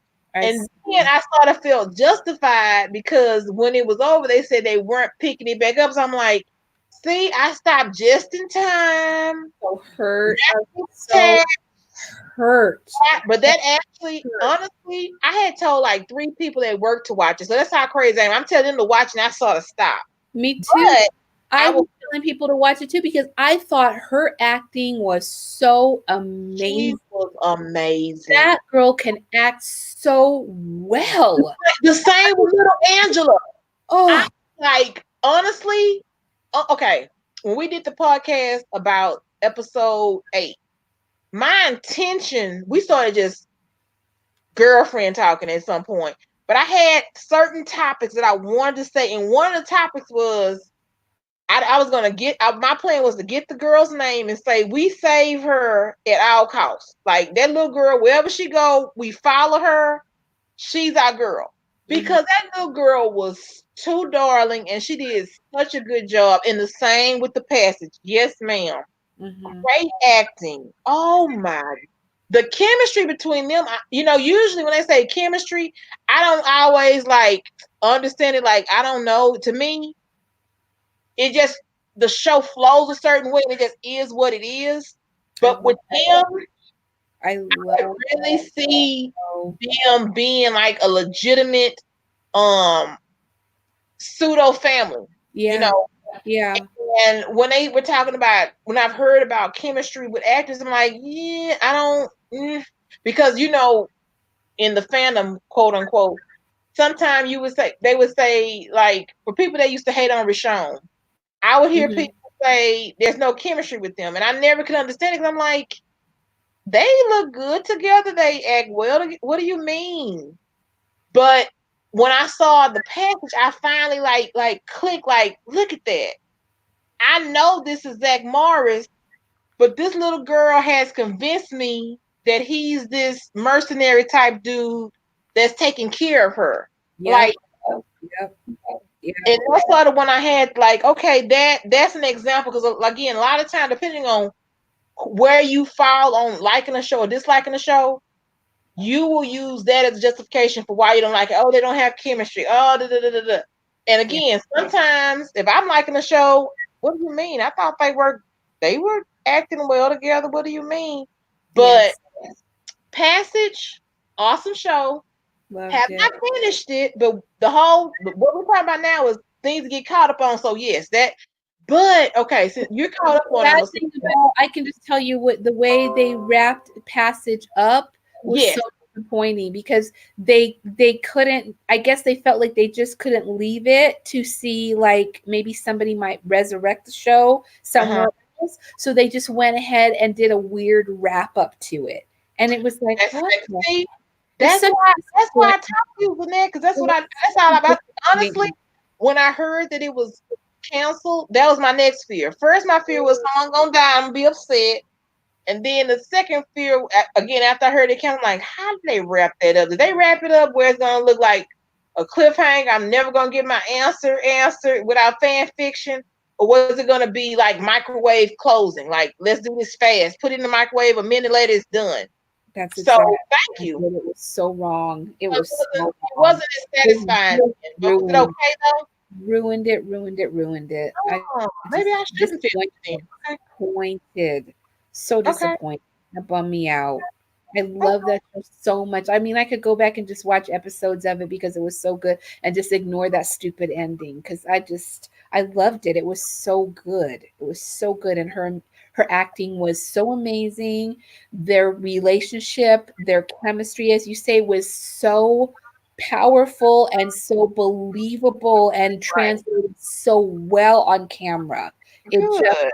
so excellent. And I just am like, why do people not take to these types of shows that I just find so meaningful? I mean, I just feel like so odd because when I really, really like a show, it's gone. It's just gone. You Have you tried to watch the Orville? the what? Orville. The Or Orville. No, I haven't because I think I might have watched like a partial episode and it seemed like they were trying to be funny and it was funny stupid. So it didn't work for me. I'm like, Okay, well, well, let me just say this here because I forgot who I was talking to. You don't play these games.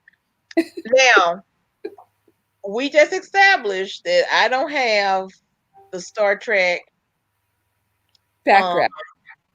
backstories in my pouch. Yeah. So when I was watching Star Trek Discovery, a lot of the fans were talking about the Orville, and they Uh-huh. were saying that the Orville was more of a Star Trek show than Discovery was. Discovery was more of a, how did they explain it? It was it was too how they word it? It was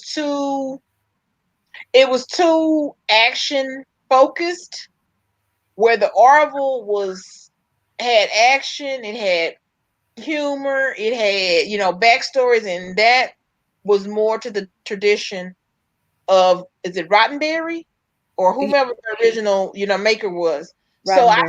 I was watching them together, hand in hand, and they do Uh-huh. have a different spin. But because I don't have the history, again, I like Discovery, but Yeah. I understood why some people like the Orville because it really was interesting. And again, I wasn't high on science fiction besides The Expanse, but I really liked it. So what some of the podcasters were saying was, if you're the kind of person who likes real, quote unquote, real Star Trek, you would like the Oracle. But you just said you saw an episode and you didn't like it. So okay. I saw part of an episode and it just seemed like they were trying to like throw in some really odd humor and I just was like this humor seems like It, not like I not said, it was really good. I like them both. I'm able to like them both. And again, I don't have those hangups of purity tests I'll have to and try it. the history of I it. have to make an actual effort to see, like, Right. an episode of Orville and see if I can actually Right. tolerate it. We'll put it the that way. the backstory that from what I understand at least is that initially, God dog it, the guy who does the Family Guy, he had initially Yeah. uh he had initially offered the Orville to CBS because they have the IP for it. Uh-huh. They didn't want it because he was shopping it as a parody of Star Trek. Taking consideration there's going to be some humor in it, but it was, they've been saying a couple of times that he's over time have told, many people interviews that Star Trek was, his first love. So he's always wanted to do it.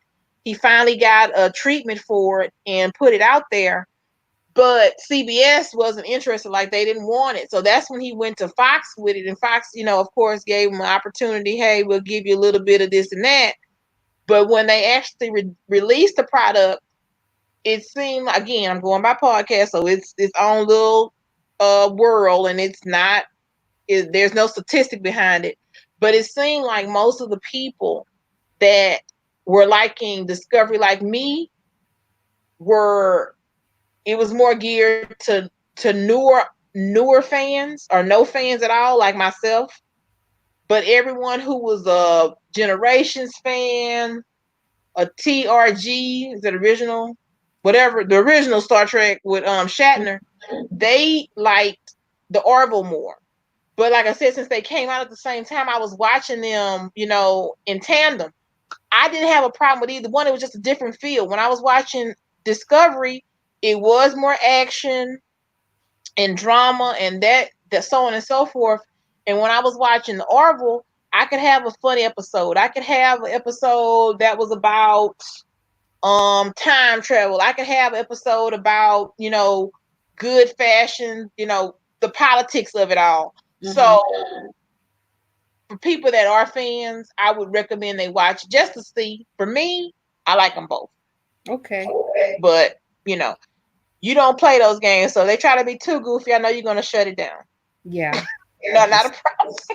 Not a problem. stupid funny don't work for me at all, at all, at all, at all. Carnival Row on Amazon. Did you see that? Never heard of that Yeah, that was one with Orlando Bloom. one. You've piqued my interest. Okay. Yeah. He's a male lead. He is the male lead in that one. What is Um, it about? it is a fantasy. Okay. Um, you Carnival you Row. you might like it because there might be a bit of an element of Watchmen's um trying to address injustice for minority populations in it. Hmm. Maybe Okay. maybe that much I can tell you. It's And it's the whole season on Amazon. How yeah, many episodes to it's it? just it's oh, I don't know. Let me see. 9? Okay. How many? I watched the whole See, that's the first good thing season. about it's that's the good thing about when things are on Amazon or whatever, when they don't have the longer episodes, Yeah. then even if you don't quite like it, you can still push on because it's not like, Hey, if you see something that's 10 seasons, you're like, look, either I'm gonna like this and stay with it, or I know I don't like it and you just walk away from it. But if it's 7, 9, 10 episodes, you can ride it out and see, okay, cool. it's 8 episodes right now, and to me, I felt like it really was ended, but they clearly can go on. Okay. They clearly could go on. Well, you Um, had me at Orlando Bloom. Now, when you said fantasy, I'm gonna have to give it the side eye. But that doesn't mean I won't try it out because you said Orlando Bloom. The first thing you said, if you would have started off with fantasy, I've been like, oh, okay. But you started off with Orlando Bloom, so it's on yeah, you. he It's on. figures It's cute. prominently. He figures prominently in it. He figures Oh, prominently. that's Oh, about it. Like I said, you've given me enough with this Carnival Row. Um, what was the one about the little girl? Ex ex, ex, emergence, Emergence, and emergence. then the one with the love story on CBS. Uh, Abasola? Bob Hart's Abishola. Okay. So yeah, I'm gonna that's and to be honest, when you said uh the creator of Moms, I was like, dude, I haven't saw Moms in a long that used to be my That was your show, huh? I'm telling girl,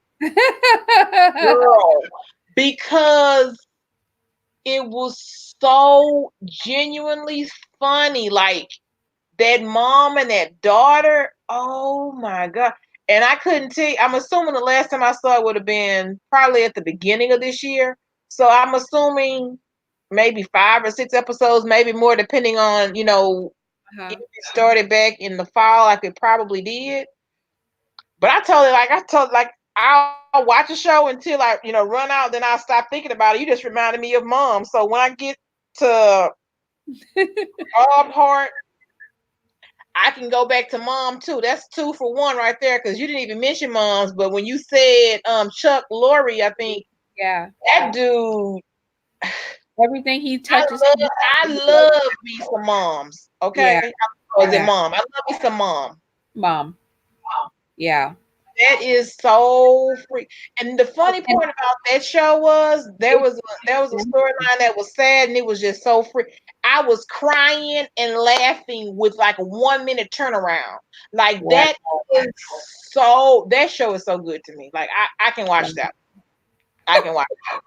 But I'm goofy, so I'm just saying I can definitely watch that. All right. Good. Good. Good.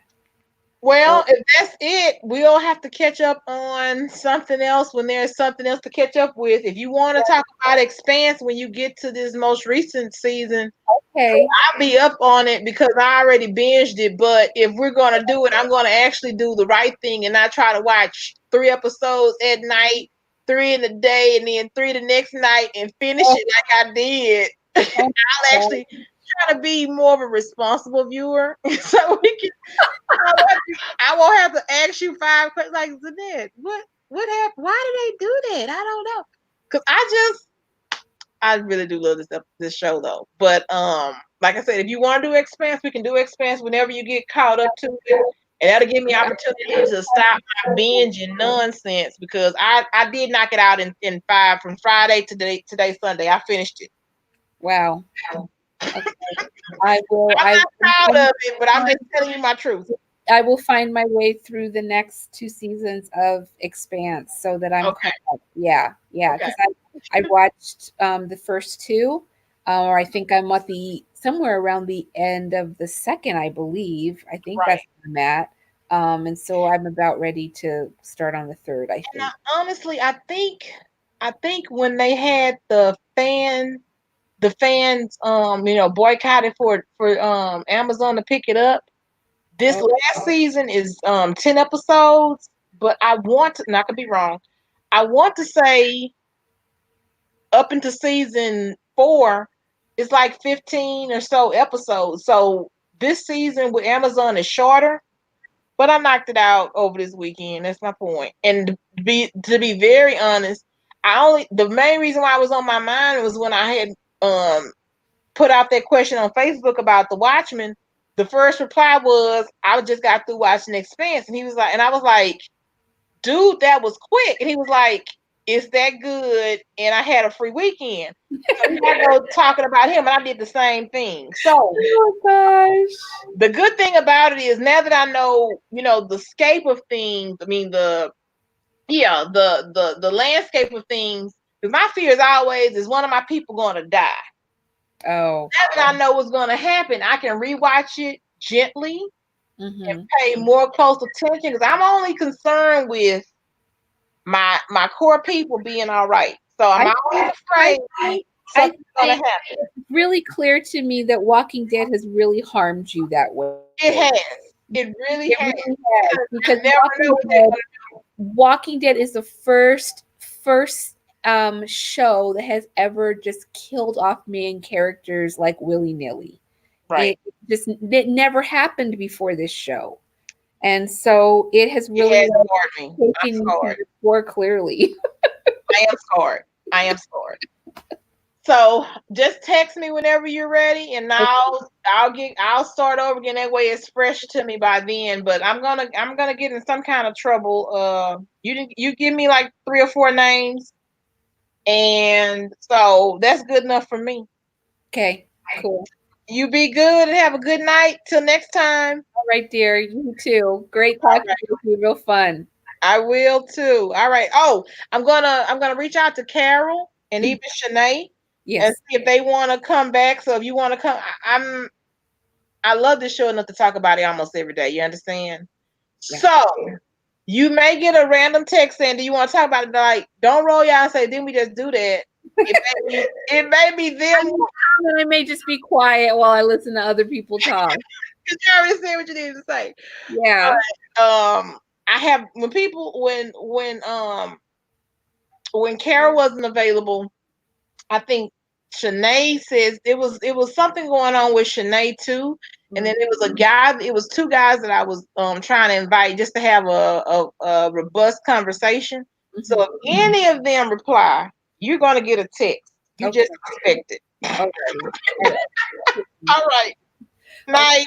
Alrighty. And Have a happy good New night. Year if I don't talk to you before the end of Yes, and Merry Christmas. Merry Christmas, everybody. Merry Christmas. Merry Merry Christmas. I Christmas. Happy mean, Hanukkah. First night of Hanukkah. Happy Hanukkah too. happy Hanukkah. Yep. I don't know what other ones are. Kwanzaa. Kwanzaa.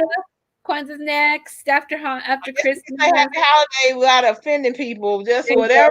whatever you Happy celebrate. holidays, It's everybody. that Happy New Year time. too. It's the time to spend time with family and friends. You enjoy your dad. I'm going to enjoy my family as much as I can without them driving me crazy. Yes. Get ready for 2020. Yeah. Absolutely. All Absolutely. right. Be Oh, good. take care. Take care. Be well. Be well. Take care. All right. And Bye-bye.